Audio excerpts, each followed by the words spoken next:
Ladies love the skin. Ow. Bring it a little bit closer. The good skin, that is. That's why having a proper skincare routine is very important, and you need to feel the Lapeef. The process is so easy, just 4 steps. You got your daily face wash. That's going to clean your face up nice and right. You got your exfoliator scrub. That's going to open up your pores. You got your AM moisturizer with the SPM 20, which is going to protect you from the sun. You also got your PM moisturizer, which is going to make sure your skin is protected throughout the night. Tej has tons of reviews from dedicated customers across the world. I know I said a lot, but it's okay, because guess what? It comes with an instruction card to explain to you in detail what to do morning and night. And because Tej is a sponsor, they're offering my family 30% off along with a free gift. Just click that link that's in the description and feel the Tej.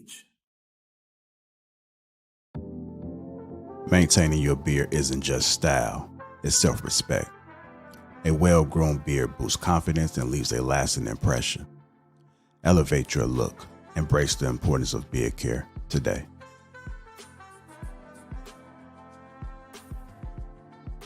Welcome to King Talk. What's going on? How y'all doing? It's cracking, G. All good over here, man. What's happening? Another day in the paradise, another day in the paradise, man. It's good to be here amongst the kings. Let's go ahead and get the housekeeping out the way. Shout out to the sponsor, Tej, the Uncomplicated Skincare for Men. 30% off along with a free gift. Make sure you guys click that link in the description, man. And their body wash is on point too, man. I've been using it for the past like 6 days, and it's awesome. It is awesome. So go ahead and click that link and feel the Tej. In case you guys don't know, me and Sugar Curl have teamed up to bring you guys Assured Man, King on Top.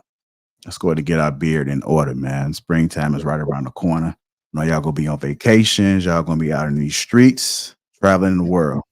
We are not on lockdown, so you want to make sure that you are properly looking correct. So let's get our beards in order, man. It makes a perfect gift too. I know Valentine's Day had passed, but birthdays are coming up. I think Father's Day coming. When is Father's Day? It's in June. June. Third Sunday in June. Yeah, well, go ahead and get it cracking early, man. That way you're happy, you got nothing to worry about. You can beat that traffic. Hit the like button. Also, make sure you subscribe to the channel. So we got in the chat, the professor says, peace to my kings, peace.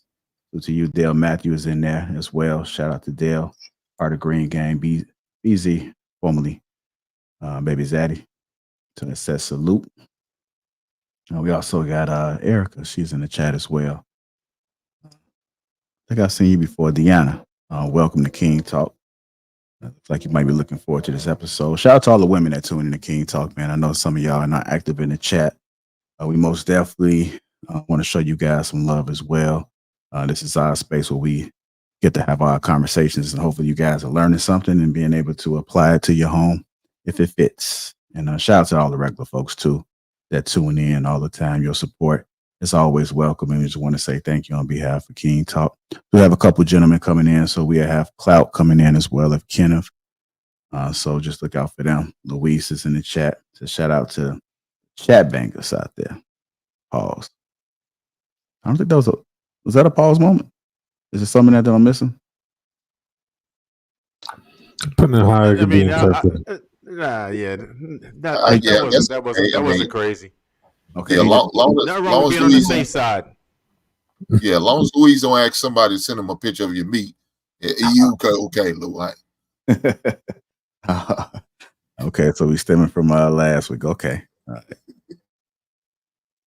I'm gonna try to let's go ahead and get it cracking, man. I'm gonna go ahead and play this video. I wasn't trying to wait for Kenneth and Cloud, but you guys been waiting for too long. So let me go ahead and kick off the first topic of the night. We got 3 topics we're gonna get into. We are gonna talk about the main topic. I may put that in the middle pause. That was a pause moment. Yeah. Okay. All right, well, here we go. There's a major difference between being nice and being weak. There's a major difference between being nice and being weak. I think this is going to be a good conversation because I know we always talk about like the nice guys finish last and nice guys are weak. But lately I've been hearing people have been discussing there's nothing wrong with being nice. So you can be nice, you don't have to be weak, right? Yeah. Looking at Shannon. Shannon may have to go. Who told you that? Women? Nah, I'm just I just always pay attention to what's going on. I don't try to have some lots of stuff to say too. Let me go ahead and play this clip. With the idea that niceness is somehow a character deficiency. The contention of the conversation has heightened to the measure that it's turned into semantic silliness about kind versus nice and how they differ. Now, if you want to create your own interpretation based on perspective, then of course you'll be able to argue definition. But if you use a dictionary, nice and kind are the same thing. And the argument goes as thus: I don't like nice people because you can manipulate them. I don't like nice people because you can run them over. If that is your description of a nice person, then your assessment is completely inaccurate. That's not a nice person. That's a weak person. A weak person can be manipulated. A weak person can be ran over. All niceness and kindness speak to is consistency of politeness, consistency of chivalry, consistency of courtesy, which is actually a demonstration of strength. If you can maintain your poised, gentlemanly, or ladylike behavior amidst all of the chaos in the society we live in, that is in no way a weak attribute. So whenever I hear somebody say a person is too nice, I always say to myself, this individual doesn't understand love, because the Bible says love is kind and kind is nice. But regardless of the simplicity of that explanation, there are those who will debate it, because there is no measure of niceness or kindness that will sober a person that is drunk on toxicity or inebriated on manipulation. If all they know is cruelty, then kindness looks dysfunctional to them. If all they know is nonsense, then niceness is a turnoff. People mistake niceness for weakness, test you, and then find out there's a killer on the other side of this kindness. I had a lady say to me, nice guys always finish last. I looked back at her and said, well, in a relationship with a woman, I thought that was a good thing. Shoes and food. Let's go ahead and get it cracking. There's a major difference between being nice and being weak. I'm gonna go ahead and start with you first, Trev. What are your thoughts about that, sir? All right. Another dude was saying that by denotation that they are the same. Not exactly. There's one key word within nice that's not in kind, right?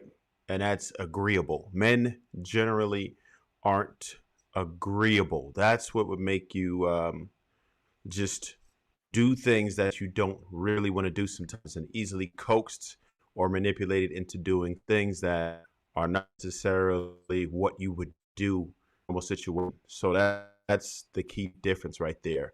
So you have to have that balance, right? And the problem is, depending on who you're with, you could be nice or kind, right? If you were with a person who's actually genuine, who's actually virtuous, it wouldn't matter, right? Because they would take that as you pouring into them and they would reciprocate. However, we have a lot of people who are manipulative. We have a lot of people who are opportunists in today's world. It's always been like that, to be honest. It's just more prevalent.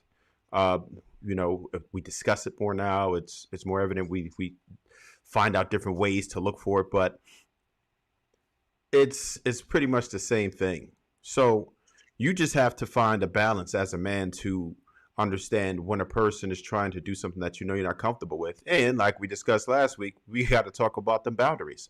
If you don't go beyond your boundaries and you let the person know what it is that you're not into and what it is that you won't do, then you won't have these problems, right? Now, women generally will check you. They're going to assess how much they can push you in the beginning, right? We talked about these shit tests that they do. And it's up to you to say, nah, we're not doing that. No, we're not. No, that's a no. And if you don't ever exercise that, then the female is not going to respect you and she's just going to keep pushing. I mean, humans in general will continue to push you until you decide, I'm not going to do that. You have to express that to people sometimes. You need to communicate that. And you can't be worried about what another person is thinking or how they're going to feel if it's going against what it is that you would normally do, right?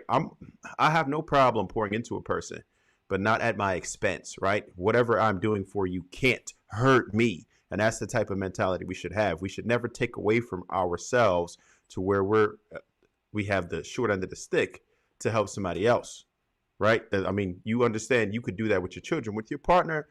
You got to really understand that they would do that for you before you offer that type of a benefit for somebody, before you just put yourself out there and get yourself hurt, right? And that's what happens to nice guys sometimes. And that's why they finish. That's because they don't know when to say no.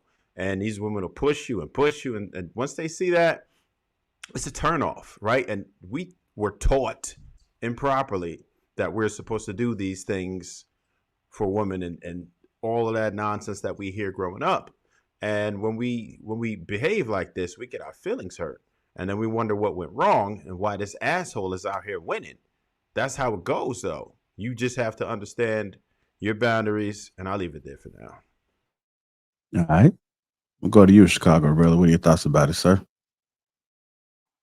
Yeah, shout out to Trev. I ain't gonna be too long with this one, man. I think I had a conversation not too long ago about Shannon. I don't know if you're the one that always say nice guys don't finish last, nice guys finish.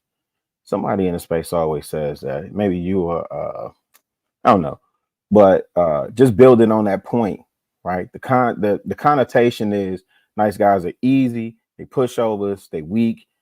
And I think the distinction really, like the gentleman said in the video, you know, being nice is being chivalrous, you know what I'm saying? Being kind, being a gentleman, you know what I'm saying? Being courteous. And because you display those things in this society, it's the expectation is for the man to always be strong and hard and chiseled and callous. And just because you don't display those things all the time, don't mean you're a pushover. Again, we talk about, you heard the phrase, don't take my kindness for weakness. Why? Because just like he described in the video, there's a lion lurking around the corner. You know what I'm saying? You're going to bring the beast out of somebody. All right. So to me, the major difference really is just when somebody is weak, and I wrote one of the definitions in the back chat. When you speak about somebody being weak, you're talking about somebody that's easily influenced, right? That's a weak individual. That is not necessarily the nice dude. Just because you're nice don't mean you easily influenced or somebody can easily manipulate you. It simply means, and because words mean thing, it just means you're courteous, you're kind, you're chivalrous, you're a gentleman. That's it.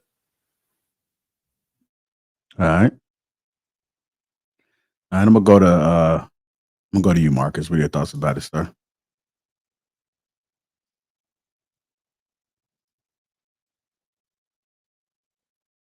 You're on mute, just so you know. Yeah, when I was younger, I thought that to always be, you know, more in an abrasive posture and stance was how you exercise manhood, right? And it got me in a lot of situations maintaining that stance. And then as I started to really step into like understanding what true power was and the abilities that I would have to either impose my will or just go with my move however which way I wanted, I began to regress and not want to lead with that. I wanted to come off more friendly, more nice. I did a lot of self-work to get to the point where my intention is to come off non-threatening in any situation at all times. That's well, not in any, but in most situations. And I could see what he mean when you, because I think it's two different when they make the distinction between nice and kind or nice and weak. I think we all know what he's talking about because there are people you see and you know you could just take advantage of them right out the gate. If you were so inclined, you could take advantage of them, and those people tend to give off that I'm too nice of a guy or I won't stand up for myself vibes. And that I think that's been consistent that we've always ran into people like that. But if you listen to somebody talk about like say a Mike Tyson, oh, he the nicest guy I've ever met. Or if you listen to them talk about a lot of hitmen from the 80s and 90s, man, he was a nice guy. You would never know.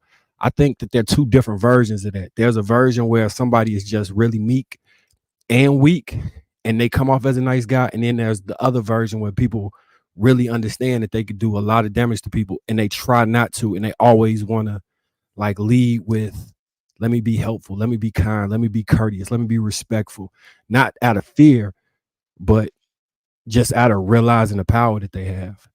Dude that was talking, he an excellent wordsmith. That line about nice guys finish last, ain't that what you wanted when it come to women and sex? That was smooth as hell. I just wanted to add that. I don't know who he is, but that shit was smooth than a mug. All right. All right, I'm gonna go to you, Luis. What are your thoughts about it, sir? I'll start off by saying this. We all have two wolves inside of us. The one you are is depending on the one you elect to feed. I think that in this current climate and in more popularly in this culture, we tend to kind of look at the nice guy as the weak guy, right? We say nice and being weak, but I think there's a clear difference and a clear line, and I think the brothers did a really good job of laying out everything. Don't be a nice guy. Be a good man. You know what I'm saying? Be a considerate man. You know, be a man of virtue. Be a man of who is stoic. Be a man who possesses a sort of instinct about him, about how he carries himself and how he shows himself in the world. There's nothing wrong with being nice. You know what I'm saying? We say good morning to people in the on our way to into the office. Whether we're interacting with close families or etc. Right? I think there's a level of courteous that's always extended to people to show that we're non-threatening, just like Rilla had expressed. I think sometimes it gets too focused on being nice, like everybody has to be almost like an asshole all the time to let people know that you're not to be messed with, right? It's almost like a defense mechanism. People are always like this hard, like stoic look, but you know, you don't have to let your guard down to let people know where the line and the boundary lies. I think for me, it's more about being, what I'm saying, being the type of man or showing up in a type of way where you don't have to worry about displaying any sense of weaknesses, because the way that you talk to people will get across that you are considerate, but you're also not to be messed with. So that's all I got. All right. I'm gonna go ahead and go to you, Sweeney. What are your thoughts about it, sir?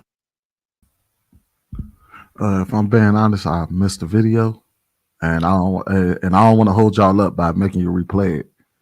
Well, I probably need to play it for clout too. And so I'll go ahead and play it, and then we'll see it. We'll come right back to you, Sweeney. Like a plan? Yeah, sound like a play. All right.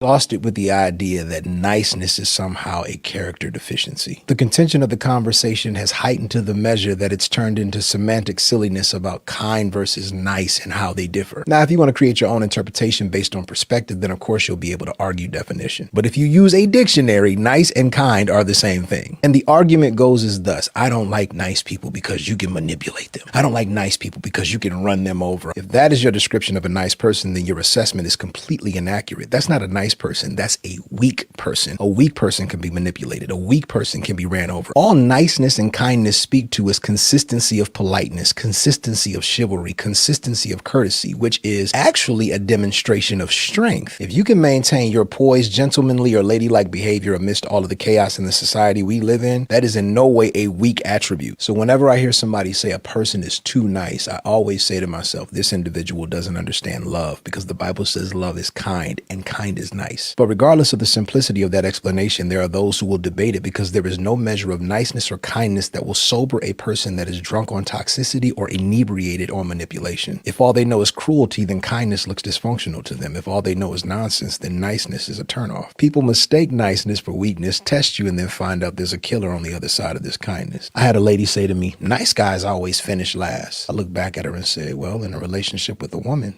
I thought that was a good thing. Shows and food. So it's funny because he actually said what I was actually thinking. And this is why I always say words mean things. Because we like to take words and then turn them into other things that they're not. What I find interesting is anytime you normally hear a lady complain about nice guys and they say, oh, I thought he was nice, he only stops being nice when he starts to assert his boundaries. Or you cross a boundary of his. And then all of a sudden he's toxic. Or he wasn't who he said he was, or he was love bombing you, or things like that. So I'm in complete agreement with him when we try to differentiate and say, oh, don't be a nice guy, be a good man. No, there's nothing wrong with being nice. We gotta stop because what happens is we give people outs when they're trying to redefine words and say, oh, well, it means this. And I'm like, no, you just, like you said, you just saw a weak person. And more often than not, you tend to see people like to take advantage of weak people and then say they were nice.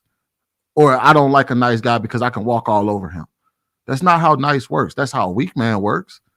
But that's not a nice person. So I'm in complete agreement with them. And like I said, most people are nice and they complain about a nice guy. The only time you ever hear them complain about a nice guy is when he starts to assert his boundaries.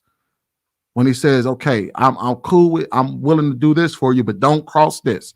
And then all of a sudden that nice guy becomes a problem. All right. I'm gonna go ahead and go to you. Kenny, what are your thoughts about it, sir? Good evening, gentlemen. I think it's clear cut. Nice and kind does not mean you're unwise. I grew up in the Bronx on 166. There was a nice guy that always sent me to the store. He was very kind to me. He used to give me a little $1, $2, and I appreciated it. But there was one day I came out the building and then there was police speaking to him, and his name was Larry Davis. All my life as a kid, I knew him to be kind and nice.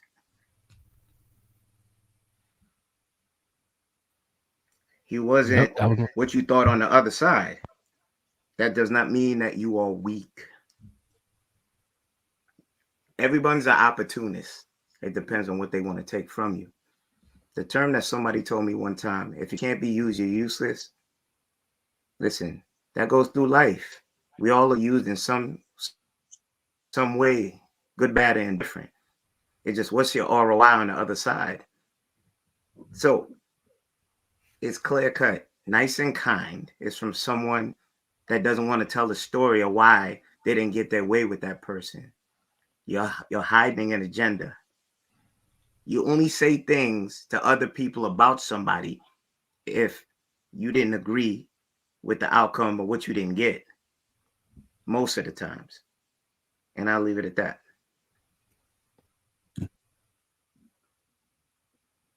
Okay. All right, I'm gonna go ahead and go to you, Cloud. What are your thoughts about it, sir? I agree with most of what everyone said so far, but one area where I guess I differ a little bit is I find that, colloquially, like the way we use nice, even though a nice person is like a kind person, right? I think colloquially the way we use nice is usually to associate with things that we don't know how to define. Like, an experience that was not good or bad, like a lukewarm experience. Like, how was the party? I mean, it was nice, Did you have a good time? Yeah, it was nice. This is nice. It's like usually a way of explaining something that doesn't really move us, right? And so I think it might be a bad word to use, but I think the nice guy is often associated with someone who's disingenuous or someone who's a people pleaser. So if when we're talking about nice, we're talking about that being disingenuous and being a people pleaser, then I would say that that person would qualify as weak.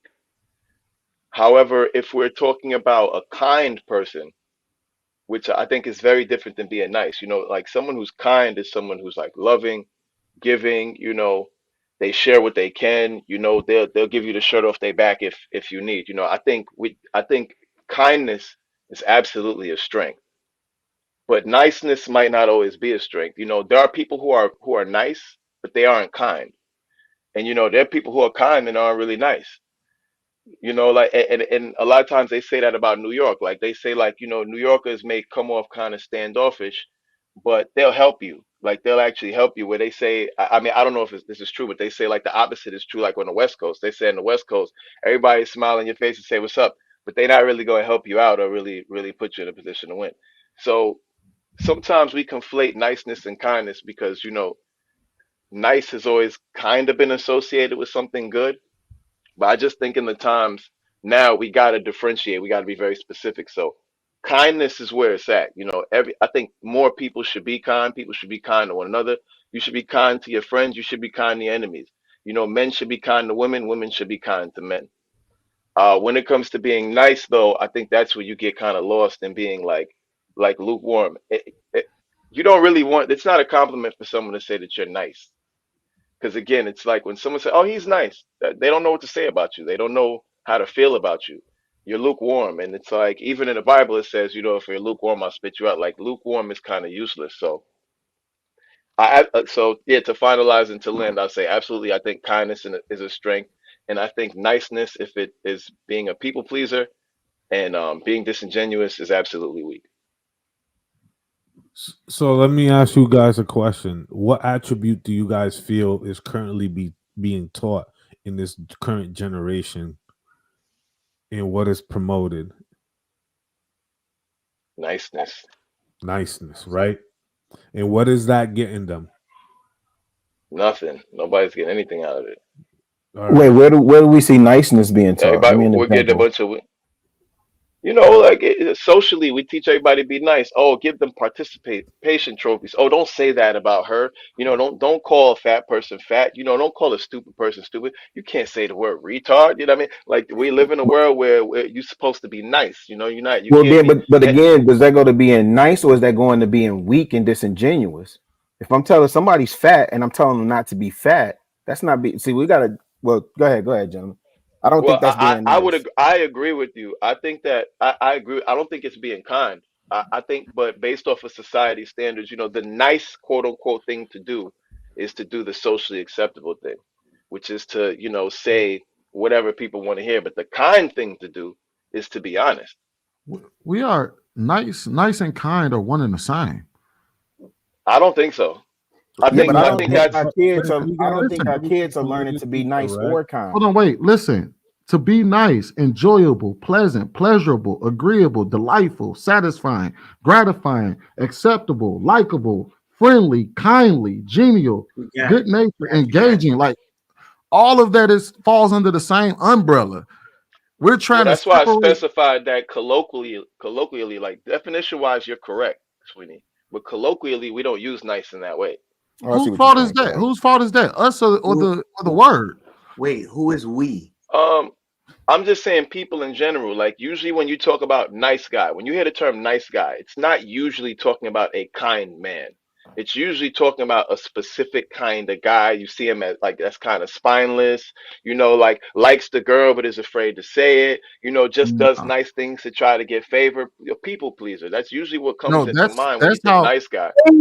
that's how people outside of the nice. How does the nice So guy actually move, and how does he define himself?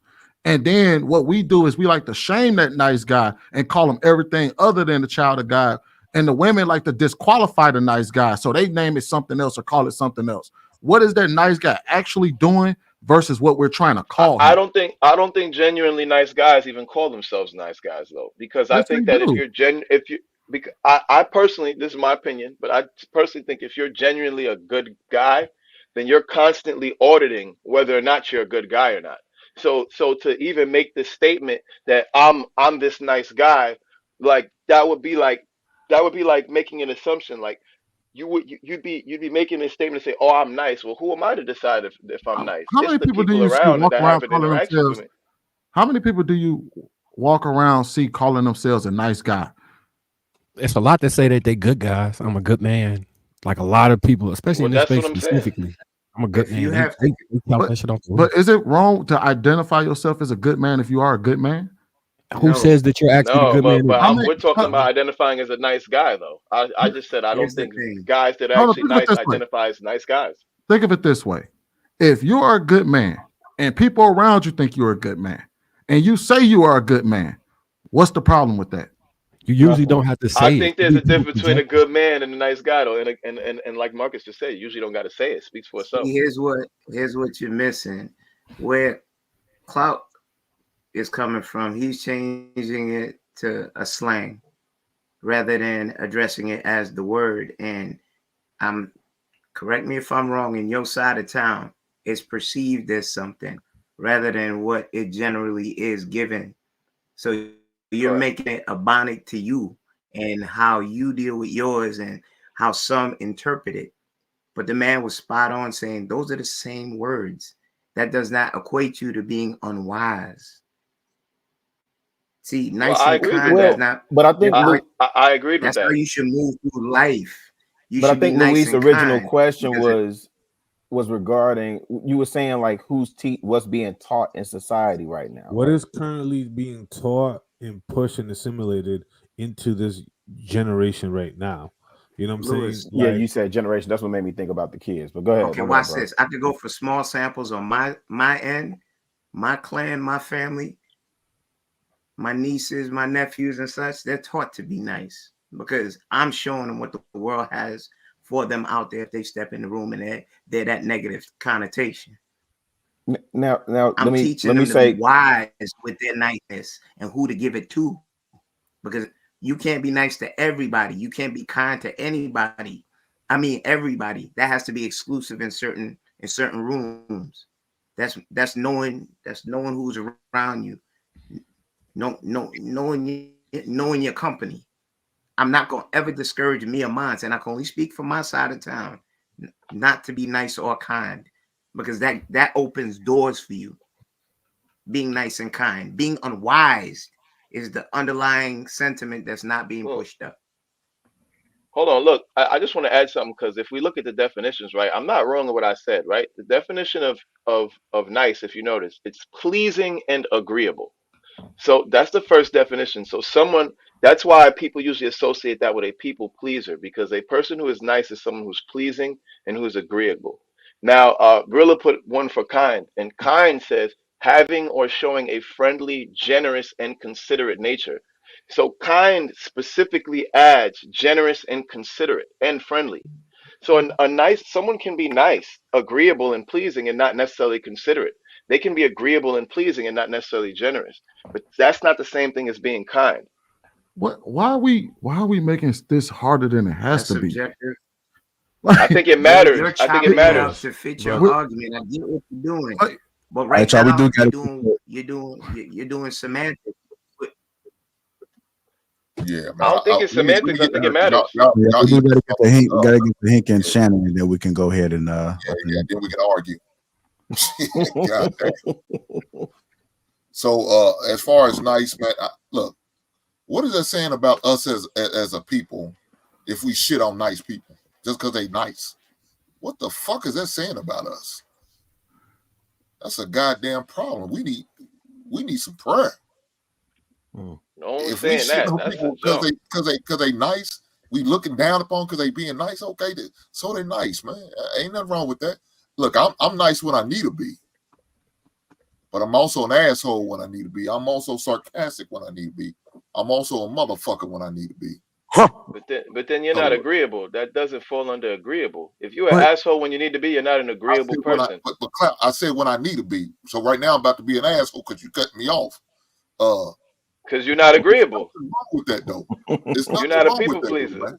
if Look, I can't be when I need. Look here, when I go to the bank, I'm a people pleaser because these motherfuckers got my money. I want to know everything and everything. If things right, I'm gonna be nice, respectful, and cordial when I need to be. When I go to my son's school, I talk to the teachers. I'm nice and respectful, cordial because I want to have a good rapport with these people.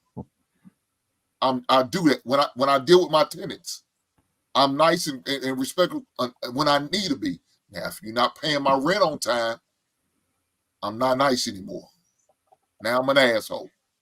But there's nothing wrong with somebody being nice. So what is it saying about us when we disrespect people just for nice? Again, I'm gonna say it again. We ain't shit for that. Is my opinion. since when did being agreeable become a problem? It's not a since problem. people I think decide to that take advantage of it.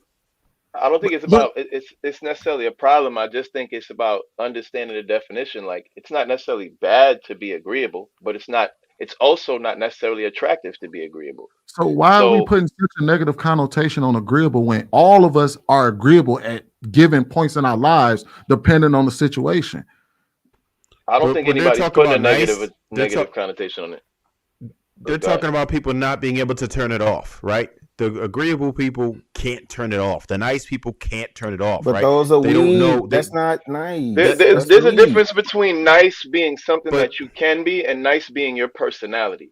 Like when we're talking about a nice guy, nice is coming before who he is. That's his personality. We're not talking about something that you can be. Like Hank was describing himself. He's describing himself as someone who can be nice, someone who can be an asshole. But we're talking about someone who nice is the default setting at all times. That's how they go through life. It's agreeable and pleasing. So My if So a bad. that's I thought I was on mute. My bad, so, Trev. so if a person is nice by default, and that's their default personality, then how could they ever be anything else? Like, how could they? Where's the negative connotation in that? the negative connotation That's comes. why it's I'm negative. gonna tell. As far as it being, I'm gonna as tell far you as why the hold on, negative let me provide connotation context. Let me comes in provide context. with the sexual dynamic between men and women. That's where it Fair, becomes negative. Yeah. fair. But at that point, you're talking about somebody not liking a nice person. We're a lot of times we try to apply that niceness comes with a ill intent or something like that. Oh, he's just being nice because he's trying to get XYZ. But we just said that the only problem is when somebody's nice all the time, and that's their default setting. Well, this So is at what it that is. point, are we talking about I an can answer that individual for you. who?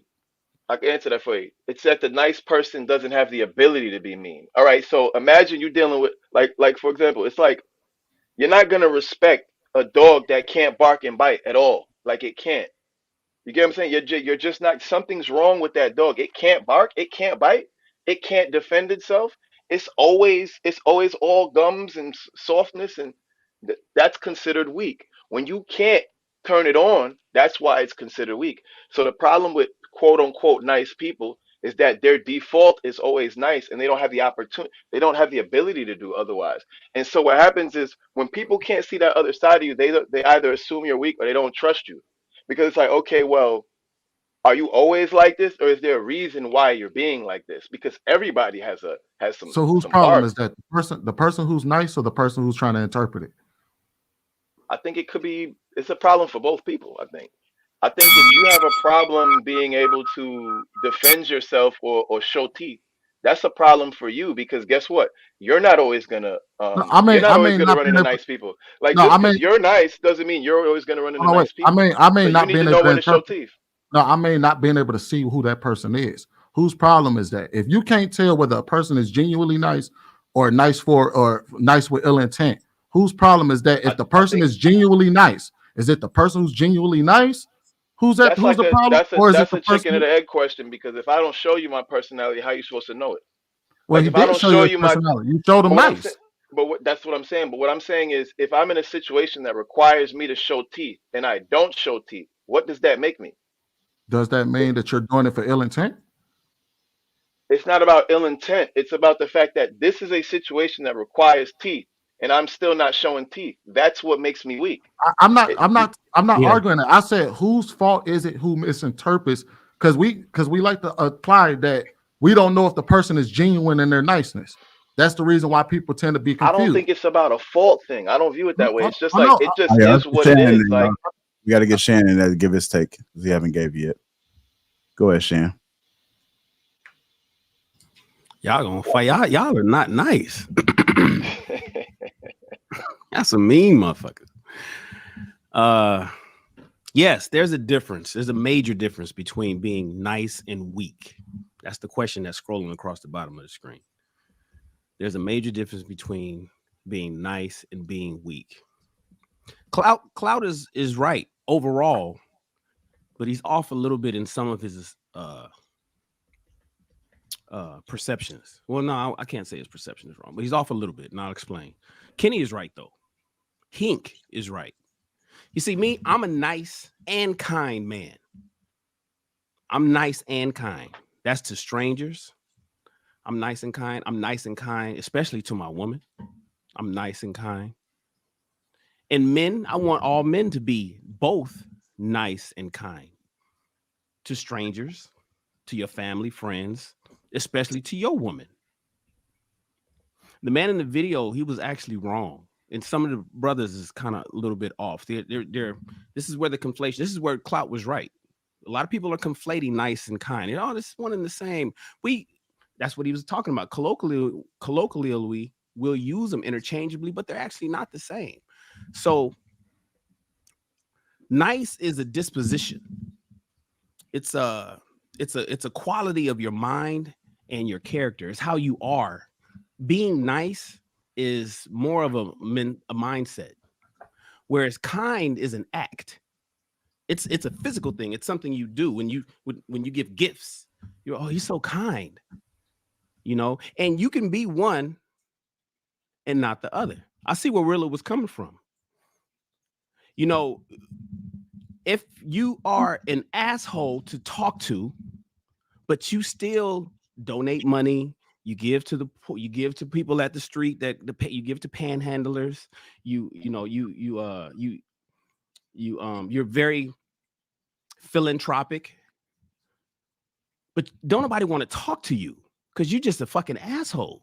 You that is a very kind man that takes care of things and does things. He fixes things.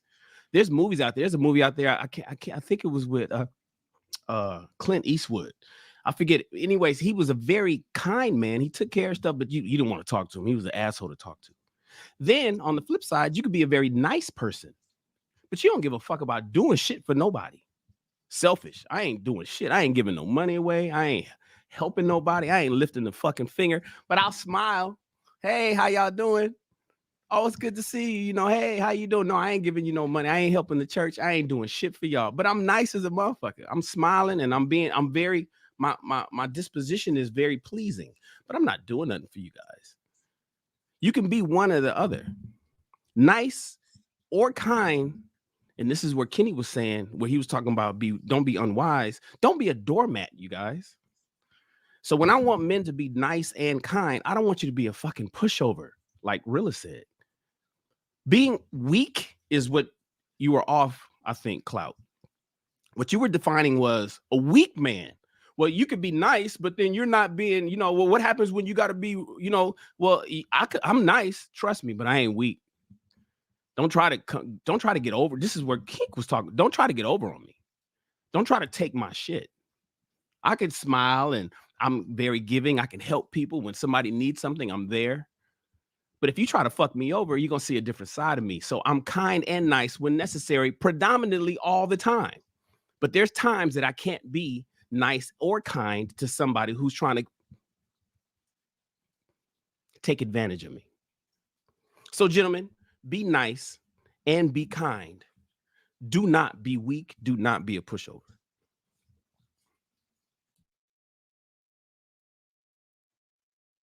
All right. Anybody else want to add anything to it? I know y'all was going back and forth. Sweeney? I guess, like I said, my original. So I asked somebody in the chat this: who is the problem if a person is nice, genuinely nice? We're not talking about somebody that's trying to use it for some type of manipulative way, or they're not showing no true selves. They are genuinely a nice person. Who is the problem in the world? The person who is nice, or the people who try to take advantage of it? The people who try to take advantage of it. Yeah. And I think that's what we get wrong in the world, because we should protect those that are nice. In reality, we're supposed to protect those that are nice from people who want to manipulate and do them wrong, because they're not doing it. We're talking about people who ain't did shit to nobody, and the world is trying to take advantage of them, and then we just throw them out to the wolves and say, "Hey, look, it's your problem that you too damn nice." When in reality, those are the people we supposed to stand around, because there are a lot of good dudes out there, a lot of nice dudes out there that we let walk, that we watch get done dirty in court, family court, and they personal lives, and we won't say shit about it because, hey, should have got yours how I got mine. When in reality, we supposed to wrap our hands around and wrap our and look after those type of people. Because the person who's the wrong is the motherfucker that tried to take advantage of that person, not the person being taken advantage of. If they're genuinely nice, I'm not talking about somebody who's dumb or goofy or stupid. We're talking about a person that's genuinely nice, and people trying to take their niceness for weakness and take advantage of it. Ain't that what I said though? We're making an argument that niceness and weakness is not the absolutely, same. absolutely, Hank. Right? I thought that's what I said, but okay. We're here making an argument that niceness and weakness is not the same. But then at the same time, you're saying that we need to be protecting them from people who try to take advantage of of them. But then why do we automatically assume that the nice person can't protect themselves from people trying to take advantage of them? No, The reason why is subconsciously we all know that nice people are usually not the best at defending themselves, which is why you feel that the strong should protect the nice, right? And I support that idea. I 100% support that idea, but I just want to add context, right? Sometimes the weak person brings down the strong person. Unfortunately, sometimes the nice person brings down the strong person. Sometimes that person, that spouse who can't say no to the charities and bill collectors, puts your entire family in debt, right? And because you're strong and you got the money, you just keep working the situation out. But because they're weak, they keep putting you in a bad situation. Not all the time the strong No, can no, no, save the Clout. weak. You have to say because they're nice. You keep Well, because they're nice. You bring up the word weak, and Right. you naturally interchange that word nice out Well, with weak, and that's what we're trying to say. So if you're gonna say that nice well, and that's weak what is I was one and the bringing to same, the attention, though. I was bringing that to the attention that that's what we're all doing. We're all putting nice and weak together because we're saying on one hand that it's not the same thing, but then Sweeney it's not. just said, well, why don't we defend those people? Well, why would they need defense if No, they're not weak? But also, those people Obviously, have they a need defense boiling because they're point. not strong. But Cloud, What those same Sweeney? people have a boiling point. You But know what what I'm I'm saying saying? is, I think there's a threshold the that only reason nice people need protection is because we know inherently that usually the nicest people tend to be amongst the weakest. no. The reason, Unfortunately, that's how it is. I'm not Sweeney. no, talking the about the reason, kindest people now. I'm not talking about the kindest people. I'm talking about the nicest, But the no, most are they agreeable. are no, they weak? Are they passive? no, no, I mean, no, what no, are no. Passive is weak. What's No, the no, no. difference? Hank, the reason why I said we need to protect them is because people will try to take their niceness for But weakness. why would they do that? Sweeney, you Because shouldn't do that. no, You're wait, because it's giving him ammo. no, because it's perceived as weakness. That's the Sweeney, you are problem. giving him ammo And to that's the defend point I've his been making the point. entire time is that it's perceived as weakness. Sweeney, you are So, giving him go ammo to ahead, Kenny. Go defend ahead. that Go point. ahead, Kenny. What you mean? Because when you say we need to protect them, we're saying that they're inadequate of being wise and protecting themselves. And No. that's not the All case. right. So let me You have to rephrase. So let let me me land the rephrase. How come plane. nobody Oh, wants my to bad. Go ahead. protect Go ahead. Go ahead. assholes? No, Assholes no, are people too. Why they don't need protection? You because want to know why? assholes don't Because deserve we know they. protection. Okay, That has nothing to do. we're The not reason why talking about nobody wants to assholes. We're protect them talking because about they know you that the asshole perceiving is going to nice deal with people it as on their own. weak. All right, fair. Kenny, and I'm with you on that. The problem isn't, and I'm not necessarily saying we need to protect. Hey, we gotta stand in front of a nice person because they're gonna be done dirty. What I'm saying is, why are we speaking out against a nice person when we should be speaking out against the asshole who's trying to take advantage You're of? 100% We're not valid. speaking But when against you the nice pose person. in that we should protect them, that means they're unable to discern. Well, here's the thing I'm though, not speaking That against means the because that nice you person need to oftentimes, at make all. hold them on, wait, wise. Because because again, oftentimes, I agree that they need protection. I agree Sweeney, with you. see, you're building his point. no, I get that. What I'm Sweeney, saying is, hear me. so when a nice person Sweeney, comes out and says that motherfucker was an asshole, and I had to fuck him up, and then you say, oh, you was never a nice person to begin with. Who's the problem? No, I okay, wouldn't you say just that. changed the whole But dynamic of somebody no, being nice. Oh, So no, yeah, I'm that's still moving the go ahead, nice. Kenny. goalposts a bit. Go I'm ahead. still nice, but if you play with me and I punch you in your nose, does that make me not nice? You're still nice. Okay, so you just let me defeated the okay. why Let No, me. you say what I'm this saying is, asshole. Hold on. what I'm I want saying to is, answer. hold Let on, me wait. answer Kenny's What question. I'm saying is, why I are we would say, trying to Kenny, attack a nice Kenny, person when we that should be wouldn't make attacking you the people not that's trying to take nice. advantage of it? Hold on, No, let me y'all. answer We Kenny talk real over each quick. other. Kenny, We got to bring this to a close soon, y'all. I just want to answer Kenny. Kenny, that wouldn't make you not nice, but what it would make you is not a nice guy. Nice guy is a terminology that goes in quotations. It's not nice guy, it's nice guy. All of y'all describe yourselves as nice, but none of y'all are nice guys. I'm pretty sure if I asked any of the women that y'all dealt with, is he a nice guy? They'd probably say, nah, he ain't no nice guy. Nice That's guy your and assumption. nice guy are not the same thing. That's you assuming. Yeah, that's Now, an if assumption, I'm that and they're guy trying that to change the holds down definition. my village, Hank, All right, now do we you got. think that your woman would describe you as a nice guy? okay, he's The looking. woman I'm with now, yeah, not my Okay, well ex. then, hey. Listen, Let's wrap this All up. right, The point Cloud is hold on. making is All right, let's- what do Hold I on, say? y'all. Let's go ahead and finish with Trev, and then we'll get Marcus in there, and then we'll go ahead and move on. Go ahead, Trev. So the point that Cloud is making right now is, regardless of how we go ahead and grab dictionaries and try to get the proper denotation versus connotation, that's fine. The idea is there is a connotation of what a nice guy is. So when people mention the word nice guy, then most people are going to assume that this is a guy that's likely to be taken advantage of. And that's the point he's making. I'll leave it.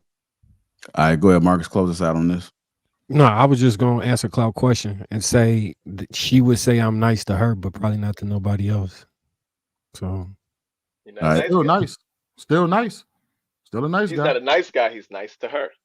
Man, we got to stop doing that. Words mean things. It's a trait. You can't keep It's trying a to trait. It's not his personality. Want to argue? All right, man. We gotta move on. We gotta move on. Just want to. Luis, I seen you Tell like niggas is mean. go ahead. I know you've been pretty quiet too. So you want to add anything? No. Okay. All right. We get to these super chats. Chicago Rilla says Tuesdays for the King. Shit only. $5. Appreciate you, sir. Chicago Rilla also gifted one Lapeef membership. Thank you, sir. MK Rich 199 says now Larry Davis hit like 3 cops. And lastly, BZ $2 says wait. How I'ma nicely punch you in the face, Kenny? Question mark. Wouldn't advise it. JR, you know he what we said, protect? he said, how would you do that if you're nice? When you're protecting somebody, someone's out there whipping the crap out your woman. You're a nice guy. Everybody knows you're a nice guy. You go into action. You whip up on somebody. It does make you not nice. Absolutely not. no. There you go. You answered your own question. Go ahead, Shannon. What'd you say? I was gonna say it's not that nice people need protection; it's the niceness that does. It's what You cleaned it up. civilized That's right. the world. It's what civilized, so nice people can be rough and tough. There's some people there's boxers, there's MMA fighters that are nice as a motherfucker. You don't want to mess with them. It's the concept of niceness that is typically protected, because oftentimes nice people allow mean people to go too far, and other people who want to protect niceness don't have the same threshold of tolerance that nice people have, but it doesn't necessarily make them weak. And so that's all. We could wrap up and move on. Shannon, I'm glad you mentioned that I'm not gonna take long. That fighter, right? Because we just saw a fighter who's a real nice guy and got taken advantage of by that bop, right? That little Instagram model spent $82,000 on a weekend, and she said she would leave him. She would leave his ass if he loses this championship fight. He might be able to knock somebody out, but he's still getting taken advantage of as a nice guy. Okay, but he wasn't wise. Because he's nice. Yeah, nobody said that nice doesn't mean unwise. That was Nah, his all problem. right, guys, hold on. I just want to break it down one time. Nice Nice does not mean unwise, right? Nice does not mean unwise, Jesus, but nice goddamn does Christ. mean agreeable. And being agreeable is often unwise. That's what y'all are missing. That's your opinion. What? All right. Okay. Go ahead, JR. Go ahead, man. All right, we guys just tuned in. Welcome to King Talks. Make sure we hit the like button. Also, make sure you subscribe to the channel. I want to thank the mods and everybody that's saying hit the like button. If you haven't, hit the like button right now. Also, make sure you subscribe to the channel. And we're going to go ahead and dive into this next topic, which is Iyanla says that Black men are dehumanized and only value based on what they do. A little longer clip, but go ahead and be patient. I want to make sure I give as much context as possible. So here we go. One of the greatest crimes, there are many, but one of the greatest crimes perpetuated against Black men specifically is the level to which their humanity and their hearts have been devalued, diminished, and dehumanized, and that they have become doing machines. The greatest value a Black man has, in many instances, is what he can do for somebody. Right. And how he can do it, and how much he can do it, and how much he earns doing it. I mean, I hear it and see it among young people in the relationships, oh, you're going to get my nails done, and you're going to do this, and you're going to do that. Right. They've been demeaned and devalued and dehearted, right, to the point where they value themselves based on what they can do. Fix it, get it, make it happen. And no place have I seen in our world does anybody tell Black men how to be. how to be with themselves, how to be true to themselves, how to be with their feelings, how to be with their heart, you know, and it's criminal. So what happens is then they begin to do the things that are expected of them, and that's how they're evaluated. And then if they can't do that anymore, whether it's the job or pay the mortgage or whatever, then they're just cast off like socks in the corner. Right. Right. And it happens to Black women also, but usually because of the children in our care, we're given a little more leeway. But the way it's done for Black men, and as I shared with you, one of the things my teacher taught me was one of the greatest kryptonites for man, a man in general, Black men specifically, is the feeling, the belief, the treatment that he is somehow inadequate.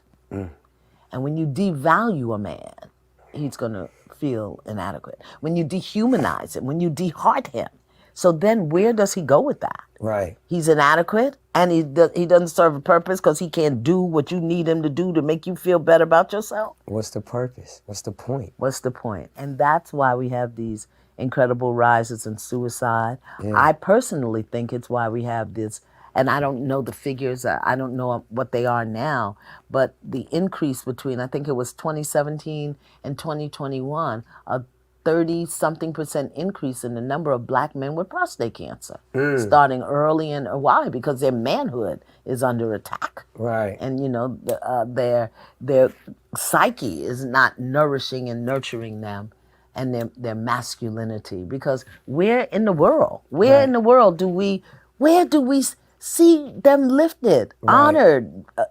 I don't want to say respected. And here's what I hear in the back of my mind. So let me just go ahead and deal with it.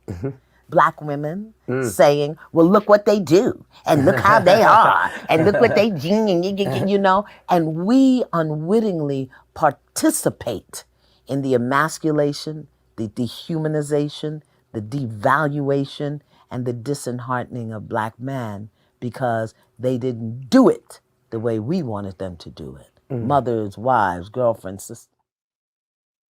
All right, Iyanla says that Black men are dehumanized and only valued based on what they do. I'm gonna go ahead and start with you first, Trev. What are your thoughts about that, sir? Very true. Only thing I would say is that it's not necessarily specific to Black men. It might be worse on this side, but not specific to Black men. Just as a man, general, you were judged by what it is you can produce. You are expected to produce. And if you do not, then you are not appreciated.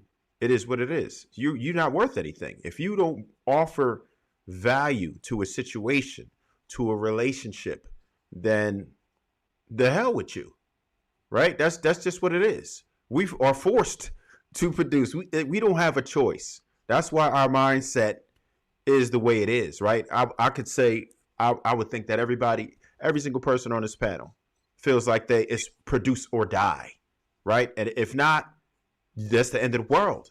You have to. I can't see it any other way but producing, because if no one's going to value you, you don't mean anything to anybody. If you don't offer it, that's just how people are. People do not attach themselves to you if you don't offer value. I'm guilty of it myself. If you don't offer some type of value to my life, I don't have room for you, right? So it is what it is. I don't have room for people in my life that don't offer some type of value. It doesn't have to be monetary, but it has to be some type of value, even if it's advice or perspective or something.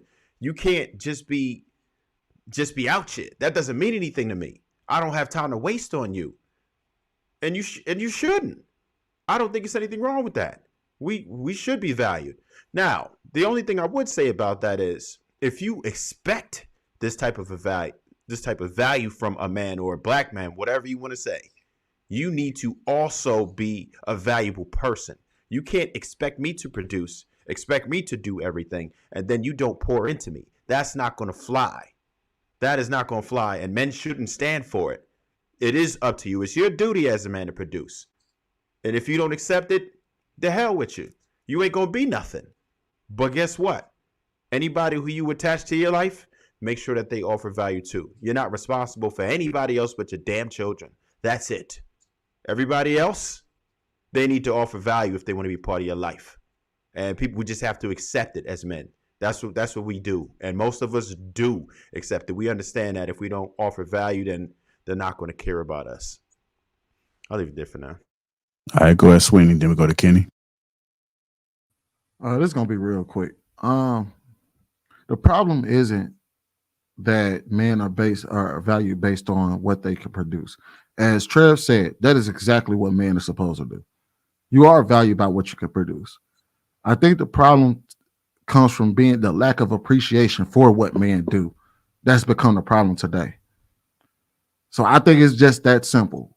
There's no appreciation for what men do. And I'll leave it at that. All right, go ahead, Kenny. Then we go to Rella. You know, it's funny that you pull up Iyanla Vazant, the griot, I'd like to call her. She sat across from a woman that called us mediocre and average. I prefer date the man who owned the bus company rather than the bus driver.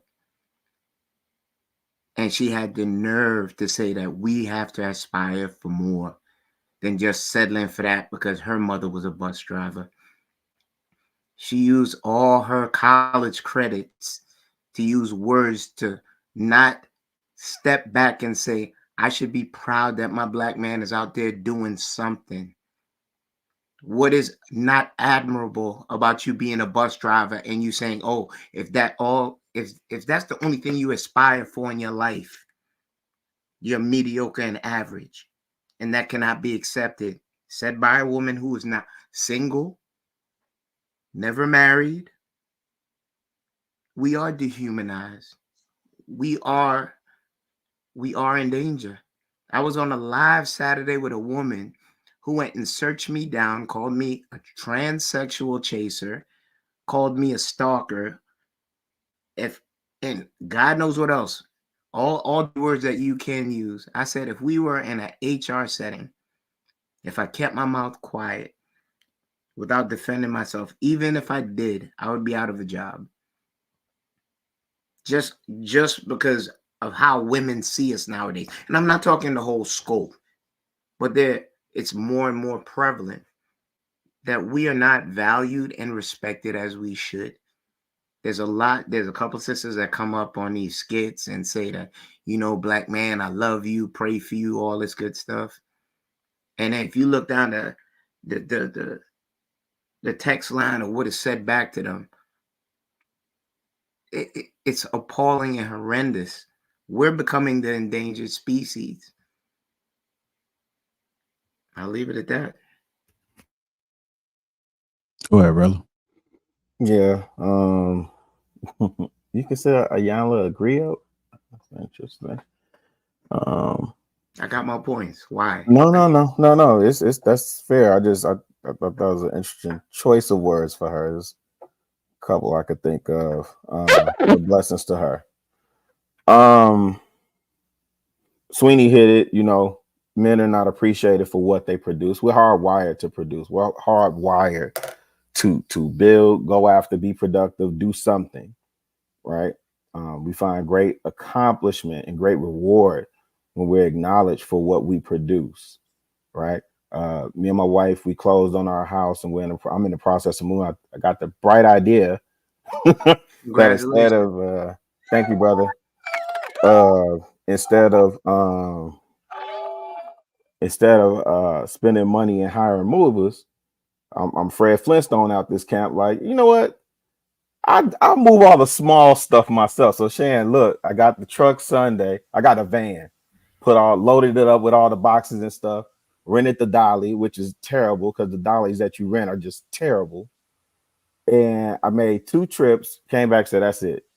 That's enough, right? Monday morning, everything sold. The whole thing self, solo dolo. I can't believe it, Jesus. Hey, I'm finna be 50, bro. My friends are 50. Who I'm calling to come help me? You too old for that shit. Yeah, but Shan ain't coming. JR ain't coming. Your ass definitely ain't coming, right? So, but here's the thing, though. Nobody got time for that. Right. That's right, y'all. But here's the thing. My wife looked in the front room where we had everything stacked. She said, "Babe, you did a good job." Damn, babe. Thank you, babe. It looks nice, right?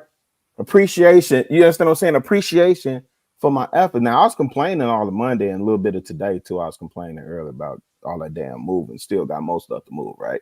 But here's the thing. What I really want to hone in on is that dehumanization part, man.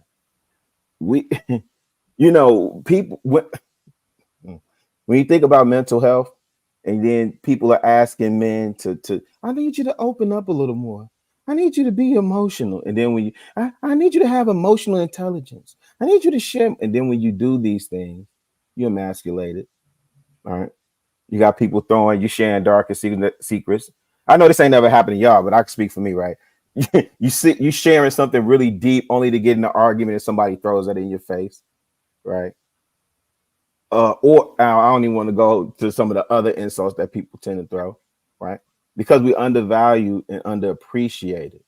It ain't just all of what Iyanla was saying. I don't even remember half of what she was saying. Now it just sounded good to me. I just got a different category for Iyanla and Gail King, but I'll leave it there and let one of the other brothers cook, man. We so undervalued as men. That's why I think having a collective, a brotherhood is important equally. And again, it's one of those reasons why I think every man needs therapy, not a therapist or a clinical psychologist or none of that, but you need a form of therapy to be able to release.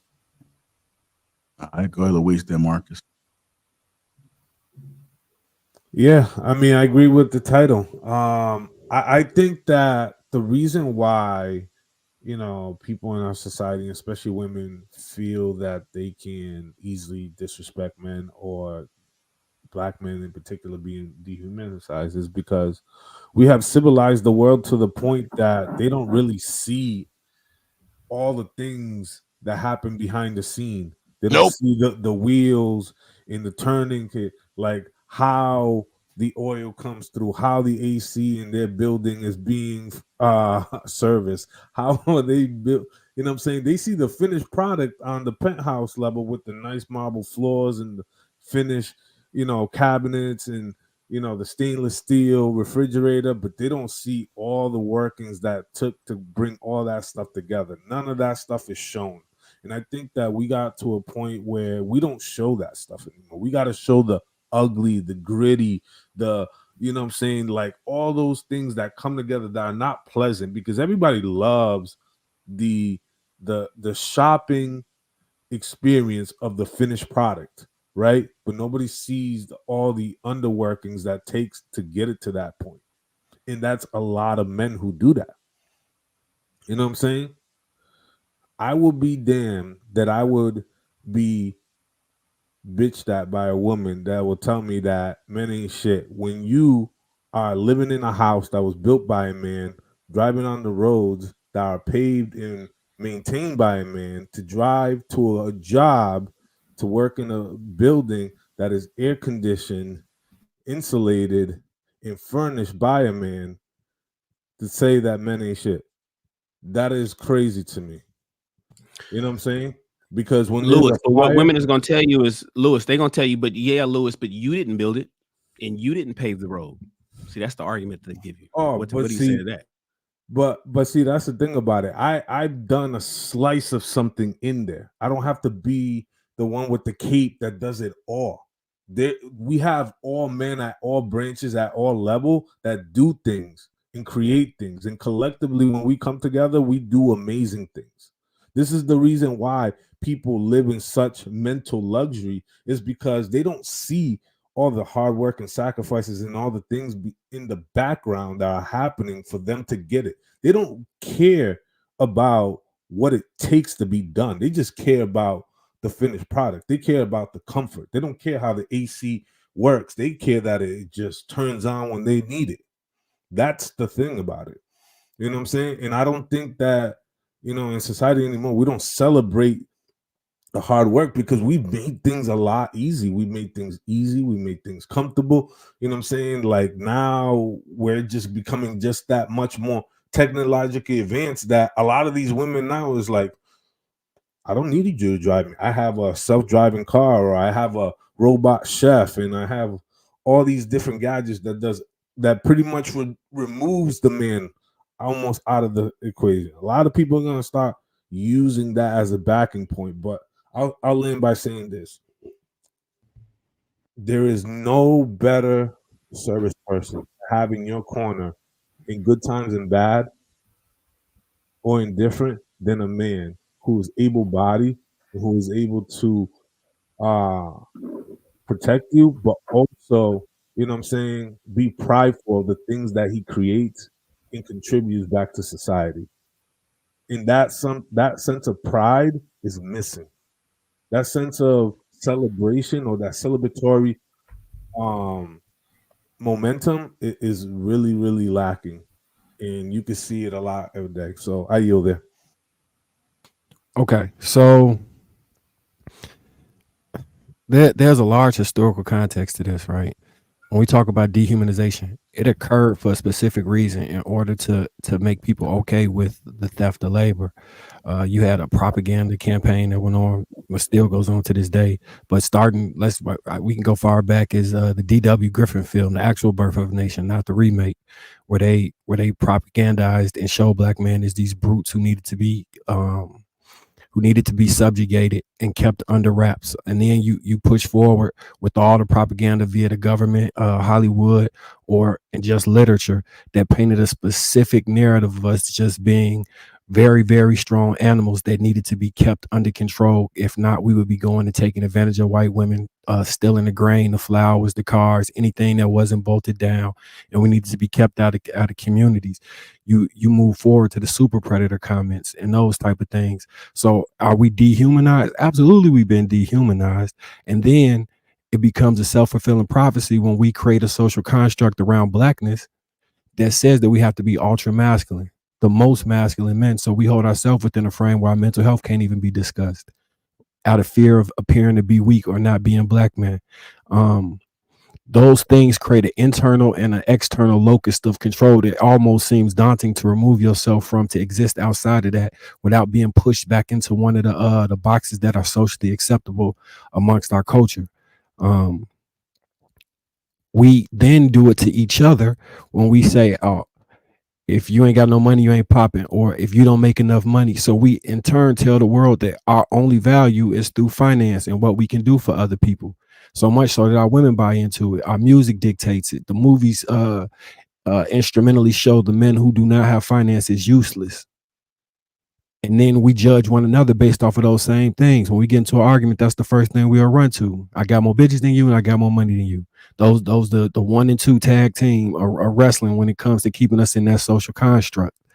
Um, you put all those things together, and why wouldn't you have a black man who only sees himself as useful to people in that manner? Childish Gambino, I think that's his name. He had an interview on the Breakfast Club several years ago where he was talking about he dresses like a bum when he goes out. And he does so because he does not want anybody to prejudge him as wealthy and treat him in any type of way.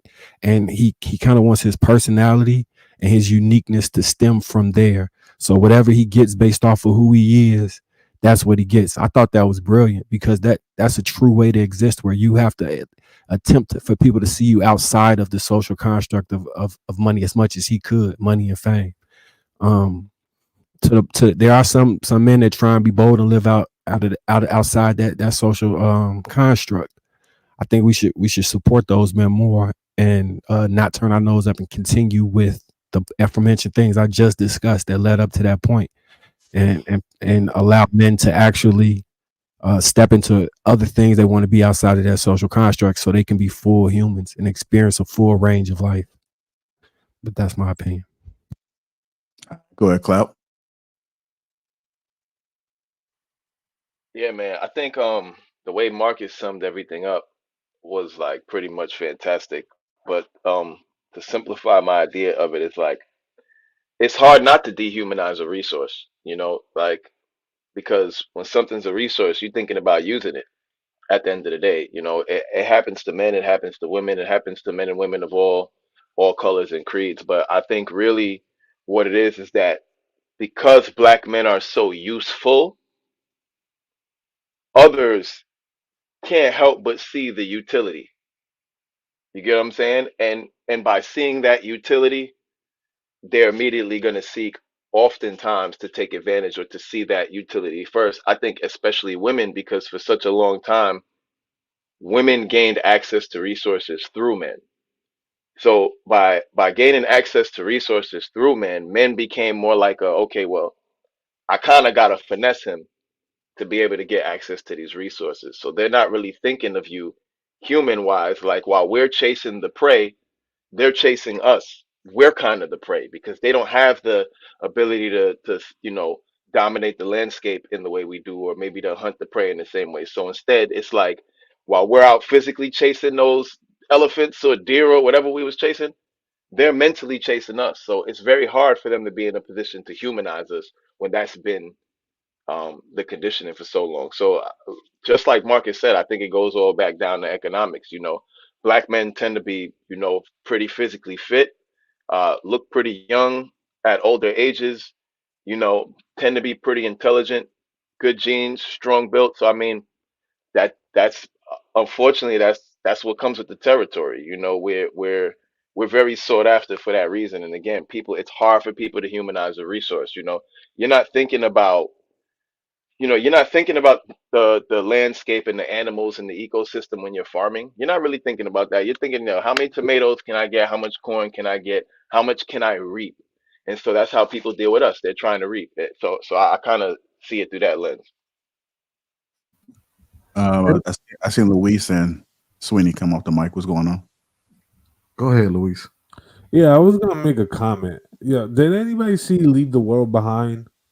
Like when all the telecommunication went down, right? And a lot of people started to begin panicking, right? No, they can't drive, no access to water, electricity, communication, etc. Look, I would say this. If we were to go to a great reset tomorrow and all the things that we love and take for granted and all the luxury went away, I assure you that the biggest, blackest, darkest brother are going to be loved like Jesus Christ. And that's you know what I'm saying? Lewis, and I'm gonna tell you. You know what I'm saying? This is why I say this is first world problem. This is first world attitude, right? Because when you look at what's happening overseas, where the people are like real life, where they're dealing with war, they're dealing with real issues, they don't have any resources. They appreciate and love. They love the fact that they are caught by a man, and that's the only thing we've, like you said earlier, we've made it too simple. How you just gonna step on Lewis like that, Trev? Trev, how you just gonna step on Lewis like that? You just took the mic, said, "Nigga, give me that mic." Man. Because you keep calling him Lewis and not Louise. I want to know what's interesting. Hold on. Finish. Go ahead, Louise. So let me land with this.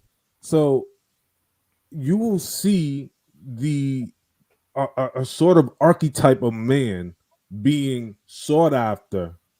You know what I'm saying?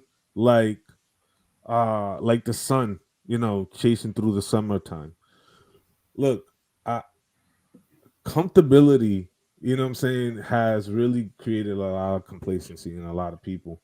And I think that once that happens, people are going to be wake up and they're like, oh shit, I really do need a man, or I really need a type of man to be there, right? And I do agree with what Trev said. It is first world problems, right? Because in other places around the world, they value and cherish their man, right? But they don't know what that looks like in this sort of modern time, right? Like that, it's almost been kind of promoted that you don't kind of even need a man because there are all these other services that, you know what I'm saying, will provide that of what you don't have one, right? So, you're right there. You know what's interesting, y'all? And you know what? I think I might have to agree with Cloud on this. Black men in this country historically are probably the most agreeable and nicest group of men in the country, especially when it comes to our women. And we just talked about how dehumanized we are. Our women are the closest to equality to their man than any other group of women in this country. And we get the most shit. You been drinking that shine?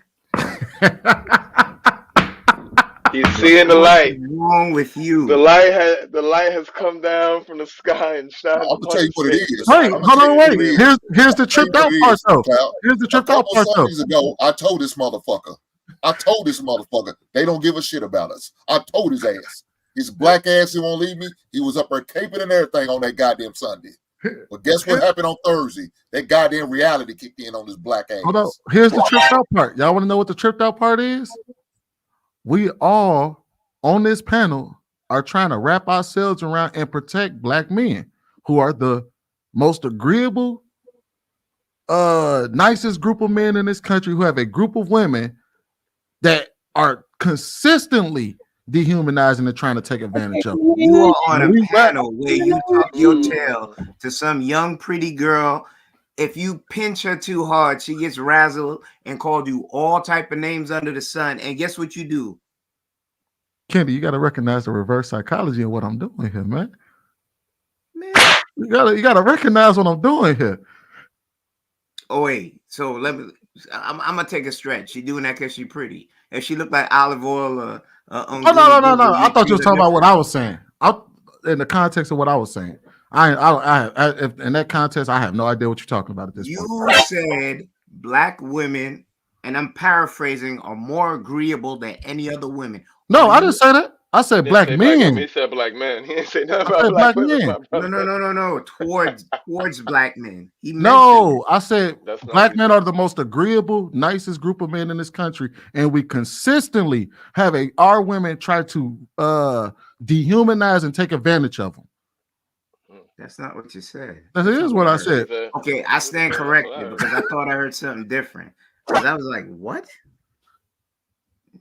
But our relationship with our black women are not the same as Asians with their men, Asian women with their men, white women with their men, and those other cultures, because the dynamic is more respectable. And maybe I overstepped, so I have to walk back what I said. I don't think we're in any position because we don't get along too good. And the cases that I saw alone in New York, I'm gonna take the pandemic when everyone had to be locked up with each other and couldn't go nowhere. DV started rising in projects and urban communities, more so black and minority that I knew. So with that agreement, nah, I didn't see that. I didn't see a lot of Caucasians getting handcuffed and dragged out because they tired of seeing the same person because they're not doing the 9 to 5s anymore. And I'm using that sample size as for what I see in a city full of 19 million people. And a lot of them are minorities, more so my color. So now I get pushed back that way. I'll walk back and apologize for that one because I thought I heard what I heard, but no. Yeah, but white people are just getting divorced, and I'll defer to our resident statistician and analyst Shan. But you know, we're hearing that in these spaces, white men, Asian men, Hispanic men are dealing with the same thing we're dealing with. They're talking about the same thing. It's just not on. It's not broadcast as loud. Yeah, and of course, we wouldn't know because we're not in their spaces. We gravitate towards what's in proximity with us. You know, but point taken. All right, I got a question. Hold on. Let's real quick. Let's make sure we get Hink and Shannon in there, then we get to Marcus' question. So one of you guys want to go first?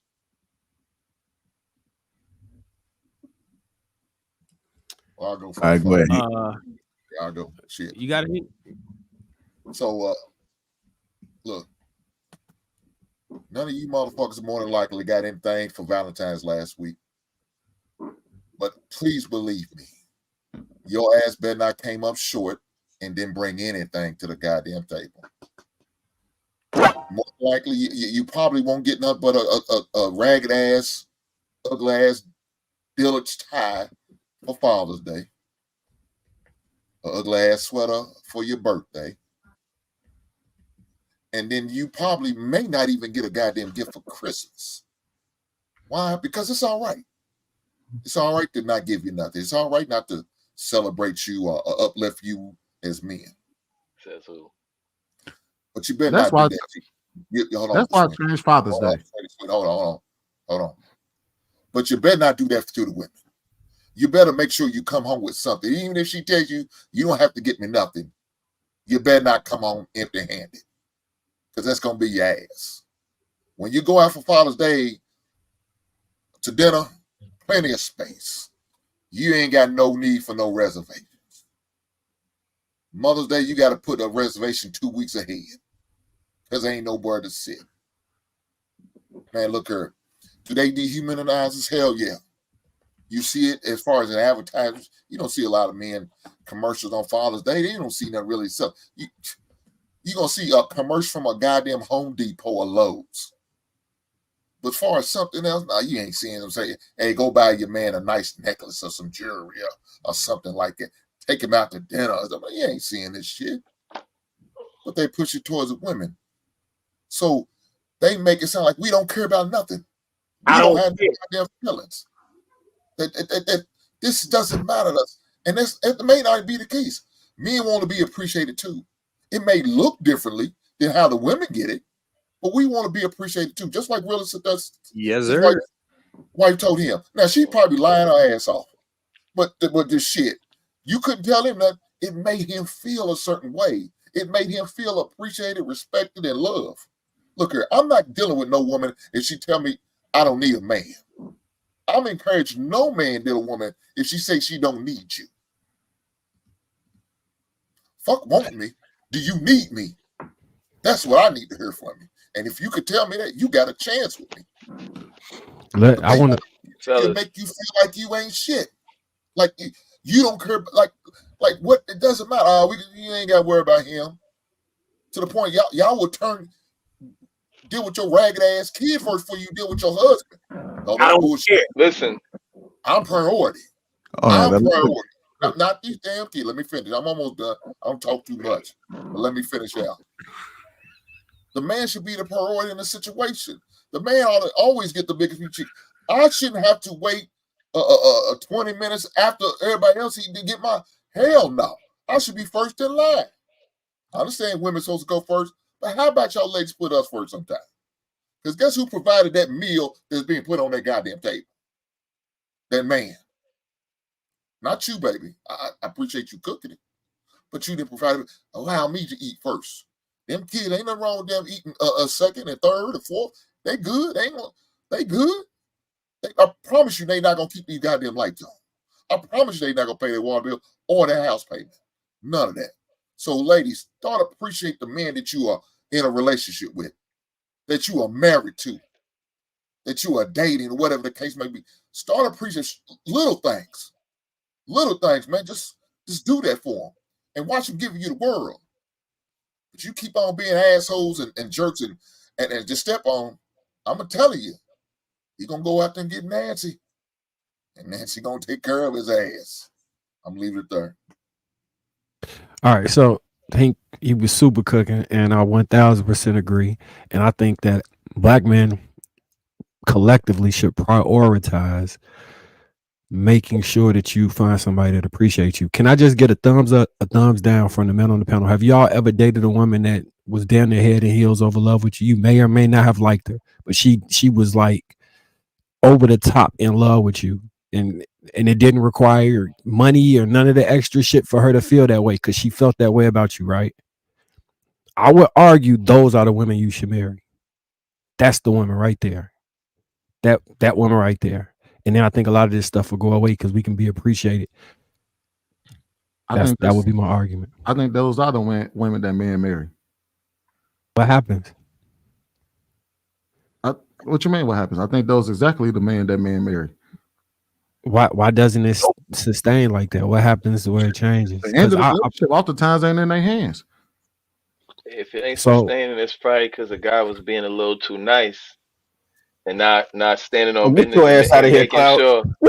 Making sure, and he wasn't making sure that he demanded the way he wanted to be treated and didn't accept less.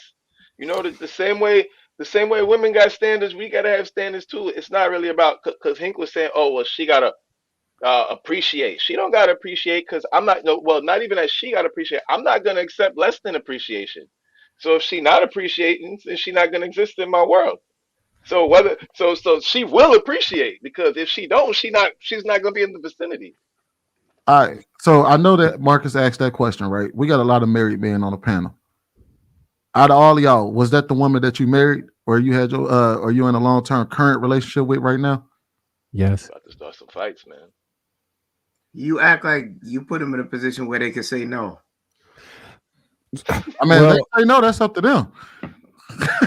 I mean, I would hope they're being honest. Yeah, but Sweeney, that's go what cook too those smart to ribs. do, though, Go Kenny. cook The those women ribs. are watching. all They right. ain't got no choice but to say Ju- yes. How about you just say pass? How about you just say pass? You don't got to say Oh no, but man, if you you don't can want to say answer the no. Say question, it with your just say whole pass. chest. Sweeney, Say it what with you your did, whole chest. Just say pass. Sweeney, what you did is what I did to my brother-in-law, rest in peace, one time. I remembered his wedding song. We was at dinner, and my sister turned around and asked him, "You remember the wedding song, baby?" And I was like, and he didn't. He had hell for a month. What you just did was put people up on the chopping block. Of course, they ain't gonna say, but there's a million stories about men that have regret because they know they let that one get away. At least some of us have a story that we may or may not say that, you know what? In retrospect, that girl was everything I needed. I only chased what I wanted. And my mom always told me, you always chase the ones that don't want you, and you never want the one that wants you. Yeah. My No, point. I That right don't. there's my point. That's my point. That's I don't exactly my disagree. I point. don't disagree that those definitely some guys out there that have done that. Hey, but look, it ain't always true. Sometimes a man get more than one at bat. You know, that's the case. Then maybe you Love, got two. Then maybe you got love. two at that point. So I did want to ask y'all this. So because Hank said a whole lot. Hold on, wait, Shannon, didn't you want to go? Yeah, let's let Shannon go. Let's let Shannon cook first, and then we'll go ahead. Iyanla Vazant says that men are dehumanized only based and only valued based on what they do. Hey, only women, children, and dogs are loved unconditionally. Men are only loved under the condition that they can provide something. Shout out to Chris Rock. But here's the thing. Typically, not always, but typically, men are okay with this. And they're typically okay with this under two conditions. Shout out to Hank, Rilla, and Clout, and I think somebody else. Appreciation and recognition, fellas. We're talking about appreciation because people could silently appreciate some shit. But men want to be recognized for their contributions. And herein lies the problem. Men aren't being appreciated for their contributions today. That's what I've been saying Luis is talking about. In fact, oftentimes their contributions are being appropriated to someone who didn't deserve it. You get a lot of people, you get a lot of men that do a whole lot for a whole lot of people, and then those people act like they did it all by themselves, like they did it alone. They forget that they wouldn't have what they have or be where they are without that man's help. That's upsetting. I did it all alone, is what they say. But I'm going to be honest with you guys. I don't know if I want a woman that wants me for me. I know that's an argument. That's a prevailing argument. Find you a woman that wants you for you. Because you know why? That could turn into resentment over time. That love can be fleeting. I'm the guy who believes in duty. And so I want men and all the kings and princes that are soon to be kings to understand that you need to be appreciated for your contributions. And how should you be? Sex, food, and a verbal thank you. Ladies that's listening, men expect this. Sex, food, and a verbal thank you. We need Rilla, when he moved those boxes, his wife came and said, I appreciate you. That made it all worth it. Despite the back pain and the hurt legs, despite the cut hands, it made it all worth it for Rilla to do that when his wife appreciated what he did and recognized him for his efforts. That's what gives men strength. Men expect and only be with, like Cloud said, a woman that does what Rilla's wife did for him this past Sunday. And I'll land right there. Oh, and if you got a bald head, lady, if your man got a bald head, rub his head. We like that too. So I'm gonna go in there. I got two things I want to say. First thing, Shannon, I'm feeling the lack of appreciation and recognition. Come on. Because I'm the one that brought up the lack of appreciation. You right, because I think you was number one. You was the first one. You was the first one. My bad, dog. My bad. You talked so long ago, I forgot shit. And I threw you that number one. You right. I'm just fucking around. But also second, y'all want to know that's the lack of appreciation for fathers is the reason why I changed the day that I celebrate Father's Day. What? I kid you not. Me and the men in my family do not celebrate Father's Day on Father's Day. I'm going to ask y'all a question. What is the one day out the year where you're actually appreciated? Your woman really, truly cares for you. You get to kick your feet up. You ain't got to do nothing that day. You just get to chill and sit down and do what you want to do. What day is that? Super Bowl Sunday? Close. Your birthday? Marry the girl that love you, and then it's every day. Marcus, come on, man. Day. Hank, you got to know this one. Sunday to Sunday, man. Opening Sunday for the NFL. Opening Sunday is the day you get to sit down, because all the other Sundays some days you miss games and all that shit because you got other shit you got to do. Opening Sunday for the NFL is the one day where don't nobody bother you. You even get a meal. They let you get a drink. You get to drink all day because, you know what I mean? Even when you got work the next day, that's the day me and the men in our family celebrate Father's Day. And I bullshit you not. I think JR got a text from me this year when I said Happy Father's Day on opening Sunday. He was like, "What the fuck you send this to me for?" Oh, Jesus. But that's the day we celebrate. Y'all deserve better. A lot better. Every day I wake up to a appreciation meme. Man, man. Y'all deserve a lot better, man. Man, look, we on our eye, but shit, we know what it is when it comes to Father's Day. We got to go through the Father's Day. Ain't no shout out to all the mothers and shit. We don't do that. We just say fuck that Father's Day. We gonna come up with our own shit. Oh, hell no. See, that's a problem. We can't be accepting that bullshit though. Why can't you? Right. There's no way I'm gonna sit there and move my day because these heifers don't want to act right and acknowledge what our day is. What type of shit is that, dog?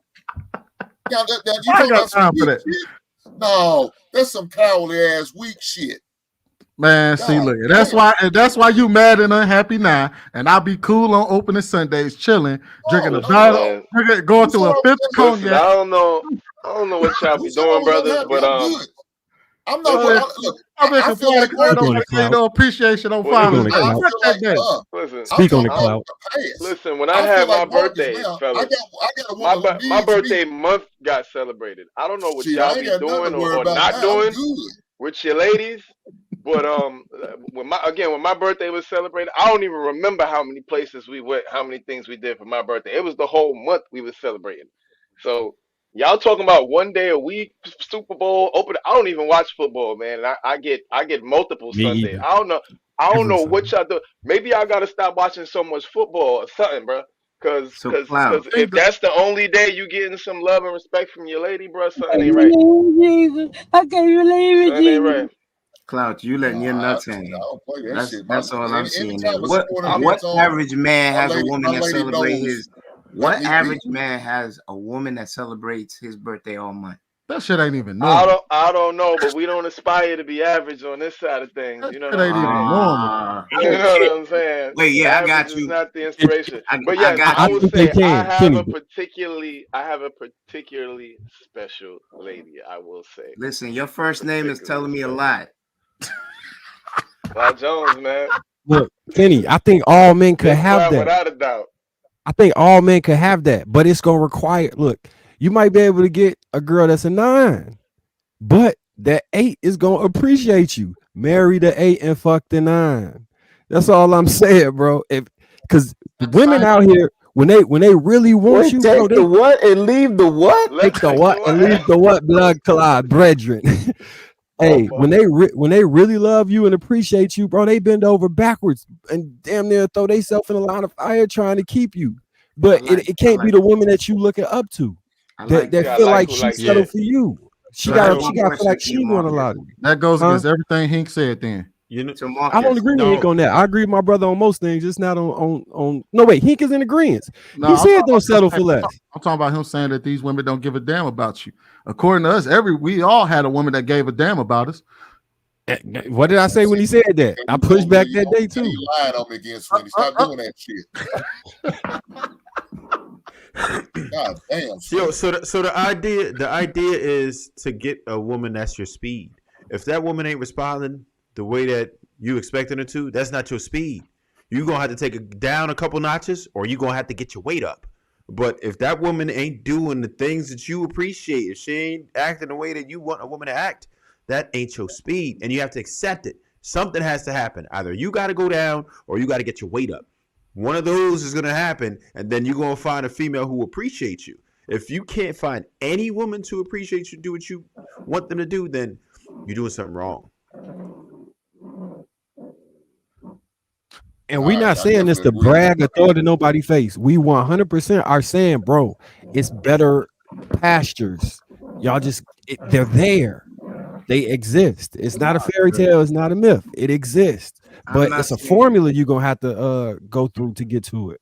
Bro, I'm not saying that that's not capable. But the grandiose things, you miss me with that. That's not normal. That's not average. That's not the line. Say if it happens for you, hats off to you. You love it, I like it. But that's not the norm. The reason we saying is because women are most of the time celebratory by nature. They want to celebrate birthday months. They want to do all this stuff, but they'll do it for a specific man that they feel a way about. And unfortunately, we might be dating a woman that don't feel that way about us, but there is a woman that feels that way about you. And I'm saying that is the woman you marry. I ain't gonna lie to you, Marcus. I got it. That's just abnormal, bro. A whole month. That's why I'm not abnormal. I said it too. Hold on. Be careful with that one, though. I'm not saying break nobody up. I'm not trying to break nobody up. If you're in a relationship, no, it's not that. No. But if it's you not single, even that. It's that. Listen, because I'm sitting up here thinking, and it's like, yeah, the one that's head over here. There's a balance to it. I think Trev said it more balanced. Find the one that's your speed. That's really what you need, fam. Because think about when y'all was just asking about the girl that was for you and woo woo. Think about how many females that was head over heels for, and you slutted them out and did them wrong because it was too much. You didn't even like all that. What she was, not that. It was just like I'm thinking about the girl that was that way for me. Like I ain't like all that from her. You know what I'm saying? So you got to find the one that's your speed for you. You know what I'm saying? So listen, if baby want to take you out for a month and this. You know what I'm saying? It's all about you for the whole month. Hey, man, toast up, man. You know what I'm saying? Take a sip for me. I ain't had a drink in a year. Take 2 shots for me. You dig? But find your you. Find the one that's your speed. And I'm going to keep saying this. You get who you qualify for. When we sitting up there trying to take your ass and find out your credit ain't good. You know what I'm saying? Yeah, it's got a 400 credit score. You trying to purchase some shit. Think you got 700, 800.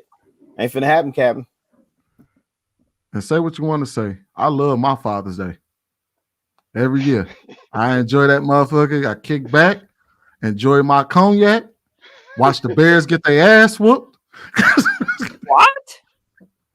and with a big ass smile on my face.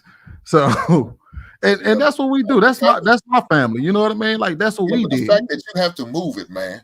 That's sad. That's real sad. I was just saying, if that's Don't what I do that, like. Hank. Don't do that. I was just saying if that's what I like. Yeah, this shit. He just went on a long ass rant about how men are unappreciated on Father's Day. I said I moved, man, and I am celebrated on the day that I deemed this. All that shit man made anyway. And then he tried to say you celebrated with you and your homeboys and your family. You didn't say that saying you celebrated with your old lady and your kids. I said that your old lady cater to you and she buy you and she cook you a meal and she lets you drink. You ain't got to do nothing. She leaves you alone. You ain't hear all that part either. Why can you do it in June instead of do it? Why do I have to do it on that day? I ain't got on the day that we historically know to not be a you just grab ankles and accept it, whatever you get. Fuck oh that my shit. God. So I think we just complained about how historically nobody likes us on Father's Day. We don't get no appreciation. I said I moved today. That's why you had to move it. I said man to man. We moved Father's Day before I got with my wife. God. You know that, right? Like I wasn't celebrating Father's Day before I got with my wife. I had already moved it. That's been a family thing. Was your father? No. Well, I did. I celebrate Father's Day. celebrated. Yes, I did. I celebrate my father. I said, was you a father? I celebrate my father on the. We had already moved today, so it was already a family thing. It's a family thing. So y'all did that shit. Y'all was weak. God, dang. You hear this shit? Hold on, wait. Understand this, y'all. Understand this. We just heard him go on a long ass rant. We just heard him go on a long ass rant about how ain't nobody appreciated on Father's Day. The women be doing us dirty. And then I said, man, me and my peoples moved our Father's Day because we said, fuck that day if y'all gonna try to take, if society took it over and overall don't want to appreciate men, we moved our day and our women rock with it, our wives rock with it, our mothers rock with it. So when you say it like that, it sound kind of gangster. Sweeney, what the reason why Hink is telling you what he's telling you on that day. So Hink, nah, he's saying they bossed up and they made their own Father's Day. It's the Sweeney Day. They had more nuts than you. The reason and they why made you move your. They just bitch that they don't. No, they just bitch that they don't get shit on Father's Day. That's what they do. They ain't got no nuts. They just sit there and be mad, and then the whole day they going at it with the women on that day, talking about it's our day. I said fuck that day. So that's the point, though, Sweeney. That's what Hink is trying to get you to understand. What he's basically saying is the behavior and the reaction and the response and the way the men in your family was treated on a national day that all men should have been treated a certain way. You men acquiesced to the women and said, okay, well, can we move it? We're going to move it to a day that we think is okay and more palatable for you ladies to give it to us. So we're gonna move it over here to the opening day of the NFL season or whatever, because I don't watch sports, so whatever day that is. Mm-hmm. So how about that? And it was like the ladies was like, okay, you can have that. But I would agree with you. That's how that went. So instead of you men grabbing your nuts and saying, hey, Father's Day is Father's Day, it is what it is, and you ladies is gonna get in line, the men in your family said, well, you know what? Fuck it. Let's make it easier for everybody. And we're going to move our shit earlier to the NFL and we're going to attach it to that. What Hink is probably telling you is you should have had both days. You should have had Father's Day and you should have took NFL. Right, y'all didn't do. Which is true if that's what we that woman did. getting there and fixing me a cool drink. That's not what we did. We took the day that we actually enjoyed. Get your ass in that kitchen, get some damn buffalo wings ready. It's Father's Day. I'm going to tell you what a lot of us. I'm going to tell you the mistake that a lot of us made. Hey, look. What's crazy is meanwhile everybody's complaining about Father's Day, but I'm the only one that's tripping though. He went on a long ass rant about nobody give a fuck about Father's Day, and all them niggas still complaining because they women ain't giving them shit on Father's Day. They ain't getting shit. Ain't nobody showing no appreciation. Here's the point. Hey, here's the problem. On Father's Day, I got and call it Father's Day and get something on. Sweeney, I got a custom hoodie with all my kids on it. Greatest father ever sweatshirt. Then I got a soak at it's this place where you get immersed in salt water so your body floats. It's a deprivation tank for an hour.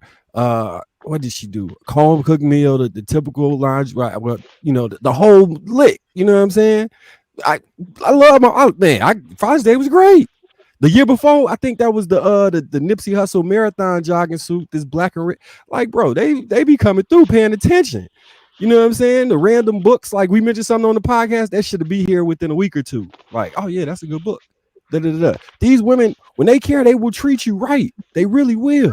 Y'all act as if I'm not being treated right or something. No, I'm not saying you're not. I'm just saying that it can be like this. Hoodie that said, Marcus just wanted to brag, Sweeney. Right. If I was,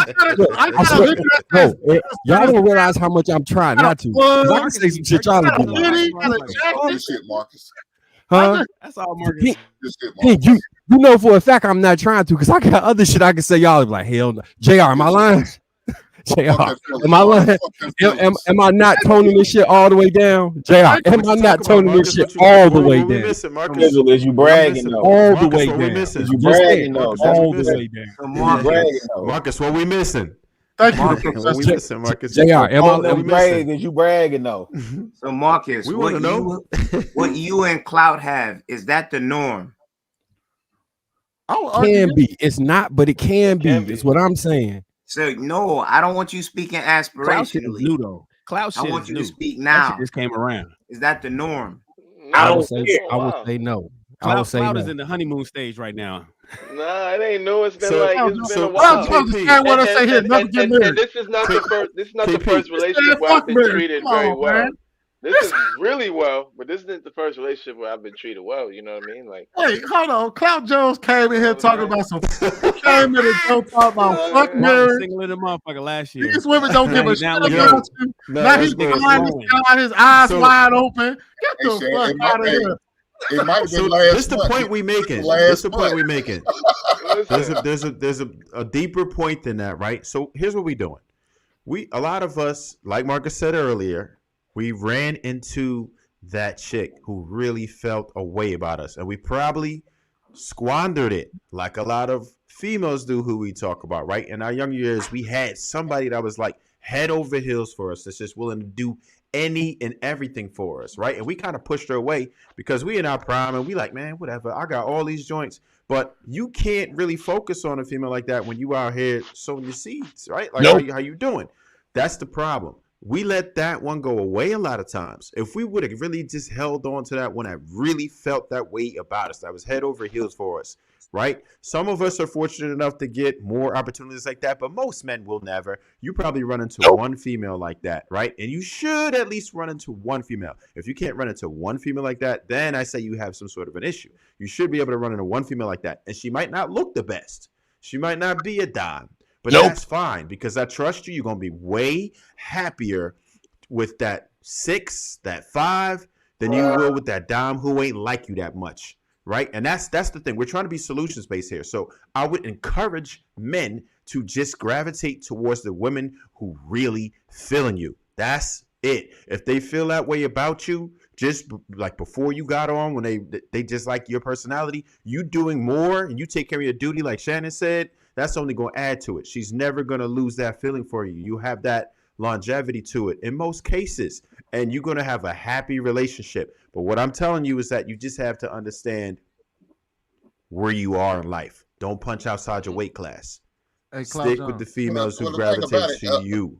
I just got But one Trev, question. like for Cloud. what you were saying though, why can't that be one of the questions you ask? One of the questions you interrogate the woman with? How do you treat your man? How do you show your level of appreciation? Do you cook for him, or do you buy him gifts, or whatever the case may be? Why can't that be one of your questions while you interrogating a woman? It should be. If that's your expectations and that's what you want out of a relationship, why can't that be one of the questions and see what her answer is? If it's not up to your standards, then keep up moving. Only because they're going to lie, Hank. They're going to lie. They're going to lie. So you kind you of gonna have have, to. you gonna have the opportunity before I marry you. You got do to. that You through gonna have the texting. opportunity. You don't. Those are things you don't say. You don't say those things. You got to see if they're considerate. You don't ask those questions. You'll know. If a woman is considerate, that's the number one trait you look for in a woman. If she is considerate, does she consider if you want to get your dick sucked? Does she consider if you are hungry?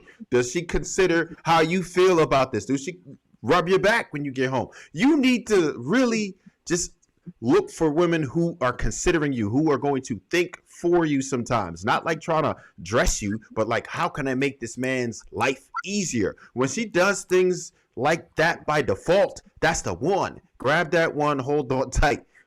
Forget these other bros. Listen, I just got one question for Cloud, real quick. What was the question? So when is the marriage? When is the wedding? Oh, shit. Marriage? I don't know about any marriages or weddings anytime. Hold on, wait. You got a woman that celebrates your birthday for a whole month, and you ain't nigga, no. No. Whoa. I'm not saying that if I was to consider someone for marriage, then she would be at the top of the list for sure. I'm just not currently I'm still not at a place yet where I'm considering marriage yet. That's all it is. How long y'all been together? It's been a little over a year and a half. Bruh. Damn. Y'all Maybe see about 2 this years. shit? Maybe about 2 years. Maybe about 2 years. I was seeing her before. Let me think about it. How long have I been coming onto the show? Because I've been Hold seeing on, her you've been before I saying started fuck coming onto the marriage for show. like 5 months. He was in a situationship for a year I'm and a still half. not. Y'all I'm just met still not. for Hold 3 on. months. Hold on. I'm not necessarily saying, hey, I'm looking to get married right now. But if I was, I'm saying to consider it. This would be the person I consider because she's shown me that it would be worth it. But I'm not necessarily saying that that's where I'm jumping to right now. Like, nah, right now that's not what's on my mind. After a year and a half? I'd expect me With to that check. kind of woman, and you Well, ain't. maybe she might not be for marriage. Maybe she's not ready for marriage. I mean, Yeah, it can't. I don't think she's at right now trying to get married either. Hey, look. Exactly. She's not like, oh, let's get Hey, married Cloud, and don't you let know. nobody rush you. You gave him an Listen, escape hatch. You gave him an You said escape what? hatch. Cloud. You gave him an escape hatch. Psychologically, women No, I can mean, keep their representative active for 2 Damn. years. That's psychology 101. Keep that in mind. There's no rush. Damn, Trev. We're not expecting you to be unreasonable, but come on, man. Right? Yeah. Y'all tripping. Hey, I was me and my lady, we've been together 8 years. Oh shit. Damn, Thursday married too, right? But I knew early though. I did know early. Yeah, I knew early what was popping with us. What made y'all? Because me and my wife was together for 10 years before we got married. So 10 years, what is it? Going on 14 years now? Married 4. Well, hold on. How you gonna give shit clout shit? 10 goddamn years? Well, I also wasn't saying fuck marriage. Hold on, I never see y'all. I wasn't out here. I wasn't out fuck 5 months marriage. ago talking about some And fuck I've been marriage. married before. Y'all forget that. That's why you said fuck damn, marriage. sweetie. No.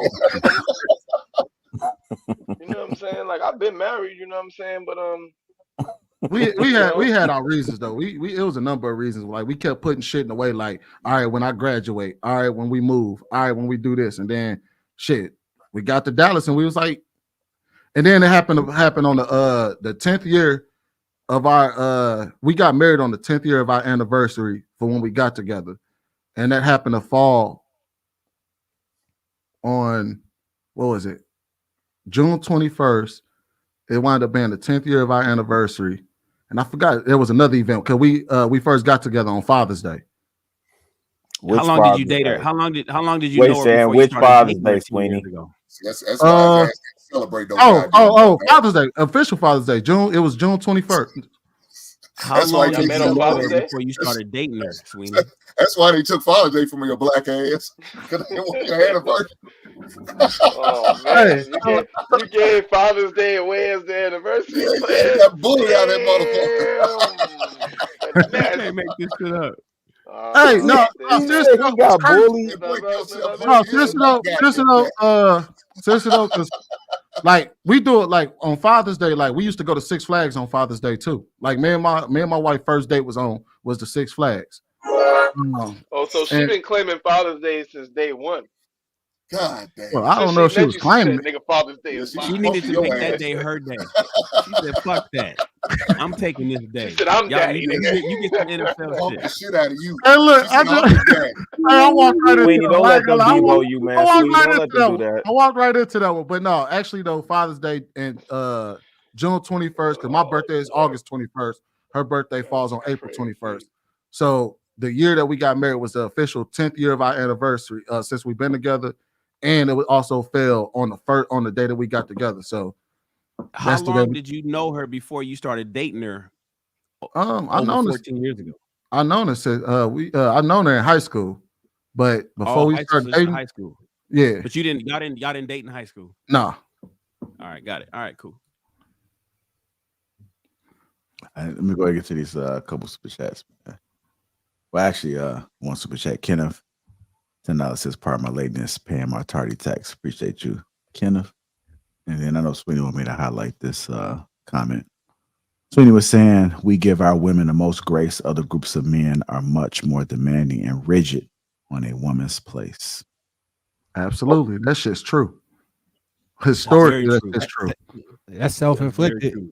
That's It's what a self-inflicted. lot of divestors think. They think that they're gonna go over to a lot of women that talk about divestment seem to believe that they can go over to another group of men and things is gonna just be all nice and soft over there. Oh, they got another thing coming when they finally get over there. The They reason I'm think they're saying gonna be like Fonnie Willis.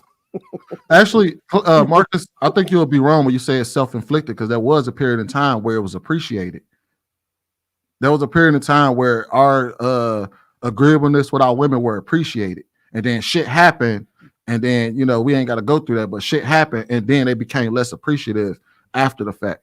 But there was a period of time where we worked like a fucking well-oiled machine in tandem with one another, and you know what I mean. Some shit got in the way of that. I think I know the type of shit you're talking about. Yeah. I still think you could work through that and get back to that place, but we have to, like, your life an outfit. You get to put on whatever clothes you want to wear, and if you adamant about how you want to wear it, you could fix or put in place steps to get you back to whatever place that was well, not you specifically, but just anybody in general. Because the reason I initially said it was self-inflicted is, and I appreciate you adding clarity, is because if you in a relationship with a woman who does not treat you correctly, why are you in the relationship? Why did it get to that phase? But if she did treat you correctly and it changed, then we got to try and figure out how to reverse engineer that so we can move in the path. I just want to see everybody, living their best life as far as men go, and I think it's possible. I really do.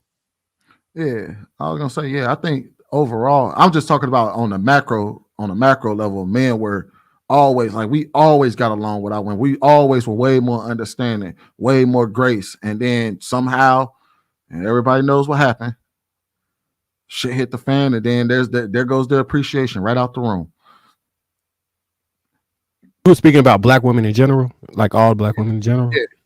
As a matter of fact, what's crazy is, because what's crazy is, if you think about it, my goddamn question, huh?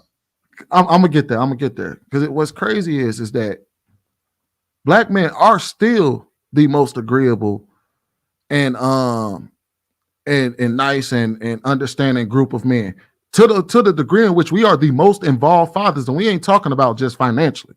Like, we do a lot of shit that, like, we talking about raising the kid, teaching, helping them with their homework, giving them baths, playing with them, all the things that we would say that historically women are supposed to do. Men have always been that, right? Black men specifically. And our women have always been the closest to equality to their men, right? And there used to be a time where those two things were a perfect match. And both groups, when we used to improve as a group together with that. And somehow, to Hank's question, you let feminism get in the way, you let government get in the way. And then what happened is that when you separate those two groups of people, where you have one group of men that are the most involved fathers and still the most agreeable men, and then you got one group of women who are the closest to equal to their men, they don't understand how their power worked well together, because it worked like a well-oiled machine when we were together.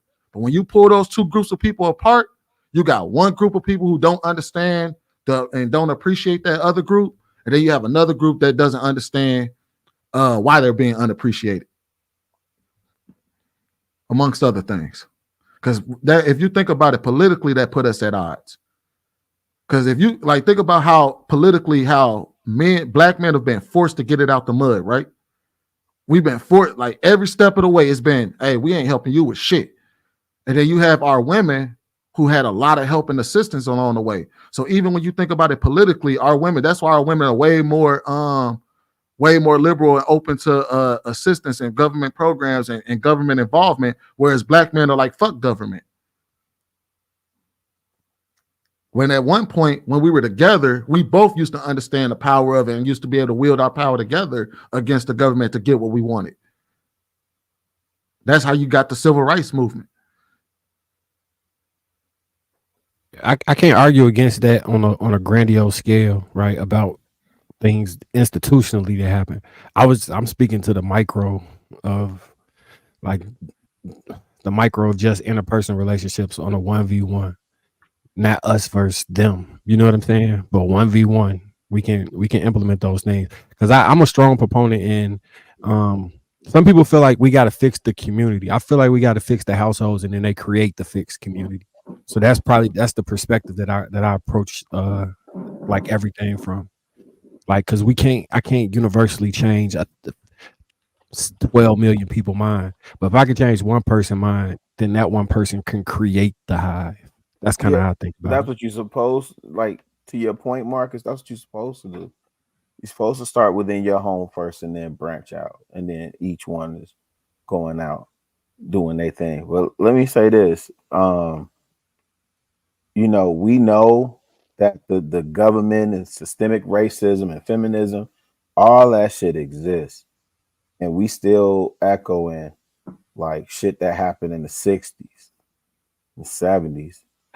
And like I say, when I listen to these babies talk, when I listen to these shorties talk, they echoing the same shit, fam, and they don't have nearly the experience. It's almost like they listening to their parents argue, and then they get together and they're arguing the same thing. So at some point, the buck gotta stop, which is why I say, fuck it, Generation X gotta hold the L, and we gotta build from there. I'm serious, Shan. We gotta hold that L, and then we gotta pour into these shorties and build from there. They can't move forward thinking they don't need each other. That black man don't need black woman, and black woman ain't shit. She a low down, dirty, trifling hoe. Black man ain't shit. All he want to do is take you up through there. Nah, we gotta raise, Cloud, I'll take your word. We gotta raise good people. We gotta raise good men, gotta raise good women, and teach them both that they need each other. All this other shit that, man, Most Def said at the when he had that interview and he's talking about Drake or whatever. I know what he was talking about when he said what happens if this collapses, but we have to think about that in terms of these systems that support this current structure. What happens when that collapses? These people, y'all better stop all this fuck fake gender war shit and learn how to pair bond. Find your you, build your family and build your community. Because there used to be a time You know, where we used to do what's necessary. It starts with us as men teaching the younger men. That's where it starts. Look, we're going to determine on how everything moves. If we don't lower our standards and have standards, first of all, have standards, period, and don't lower them and don't kowtow to the women just to get a piece of ass, we'll be fine. But one of the problems is too many dudes, they do just the opposite. We need to teach these young men on how to move and how to have standards. And not to get off of just for money or a piece of ass. Yeah. Have standards, man. All right, go take us home, Sweeney. I was just gonna add to what Chicago Rilla said, that there used to be a time where we used to do what was necessary, and that's how you built family. That's how you built community. It was always what was necessary. And I mean, the reality is as long as we're not willing to do what's necessary, this channel is going to still exist. Because once you see that switch happen in black people where we understand the assignment, shit, these channels don't exist no more. Shit, we gonna have to JR gonna have to change this whole goddamn channel up, because we gonna have to be talking about other shit, because ain't nobody gonna want to hear this shit no more. But until then, this is what we got. Black men are handcuffed nowadays because we're educating young men. That's the thing about it. As long as there's a need for educating these young men, this channel still don't exist. I don't think it would not exist. Now the conversation may be a little different, and that's good. That's a good thing. But us educating young men is going to always be necessary. Oh no, I wouldn't talk about this specific show. I'm talking about the channel, and you know what I mean, like the toxicity and the man versus women and all of this. It won't shit. That's why I say he gonna have to switch up what we talk about, because it won't have no power anymore, because ain't nobody gonna be trying to hear it. Ain't nobody gonna be trying to hear this conversation when everybody's doing what's necessary and getting with the person that's gonna rock with them and do what's necessary for their family. That's an ideal thing, though. That'd be. I know Jay. I'll probably be happy if that was the case. I'm hoping that he would be too. I know he's gonna be like, man, no more super chats, but nah, that's aspirational. It was never about the money, Sweeney. It's aspirational in my opinion. We got too many things fighting against a common structure of how things are supposed to be. If I'm told to go to work and sit down and do a code of conduct where I have to use pronouns for somebody that's now on the job that wishes to identify as something, I am now living your illusion with you, or in lieu of losing my job, or a way of feeding myself. A woman can't answer a question, what is a woman, without being castrated and told that, oh, you got to include what someone else thinks they are as a woman. There are laws, they have more laws for certain things like that than they do for people of all color. So when you're saying get back to something, this world is not the same, and I don't think it ever will be.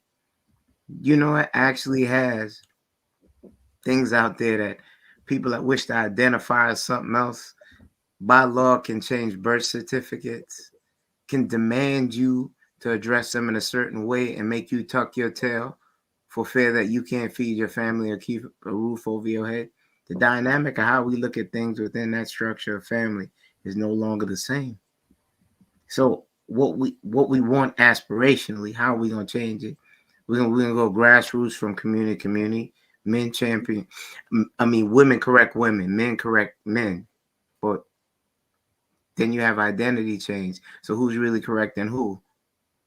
There's a it's gonna get a whole lot worse before it get better. That's how Yeah, I but see it. if we're talking about getting people together and getting men back in homes, that's gonna fix some of them issues you talking about. Agreed. I agree with that point.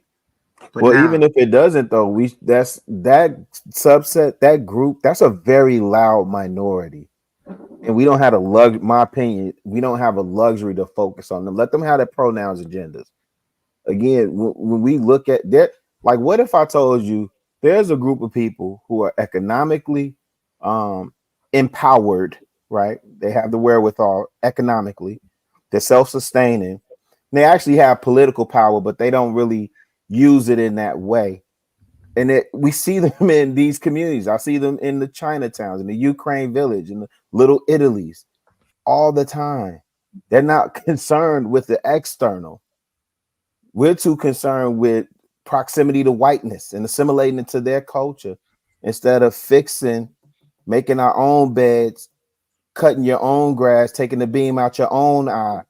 Like, focus on that's the shit we got to focus on. Not concerned. People that want to have their pronouns, go ahead, have your pronouns. You want to live this way and do that thing, do that. But the community that I'm focused on, the community that I'm building, I want to build with alikes, and then we move there, right? Because you only require the tipping point to move the needle. When you think about the civil rights movement, everybody wasn't riding with King like that. There was a lot of people that thought he was a rabble rouser, and you need to shut the hell up. You messing it up with these good white folk. Right. So you only need my opinion. I know, JR, I know you're trying to close it out, but you just need the tipping point. And I think the things that we can agree on and coalesce around, we need to agree there. And it seems like we've had some consensus for the last 3 years on the major things we need to move on. So we need to move on those things. Yeah, I think that's it. Super chats and like that. I want to appreciate everybody for tuning in tonight to King Talk. Let's make sure we support each other. The brothers on the panel, they have Instagrams and YouTube channels. So whatever they got going on, you can go to their Instagrams and or their YouTube channels and tap into them. Let's make sure we support each other, hold each other down. With that being said, I want to thank everybody that has tuned in tonight to King Talk. Hit the like button. Also, make sure you subscribe to the channel. Shout out to all my green gang that's out there. It was an excellent show. Excellent show, man. I want to thank you, brothers, for blessing the platform with your perspectives as well.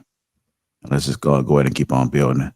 I know it's going to probably be a shift sooner or later. I know sometimes we may double back on some of the same topics, but I'm hoping we can talk about the same topics, but I think it's important to make sure we have the right people having a discussion. As long as we have the right people having a discussion, and I think it can gear towards a positive message.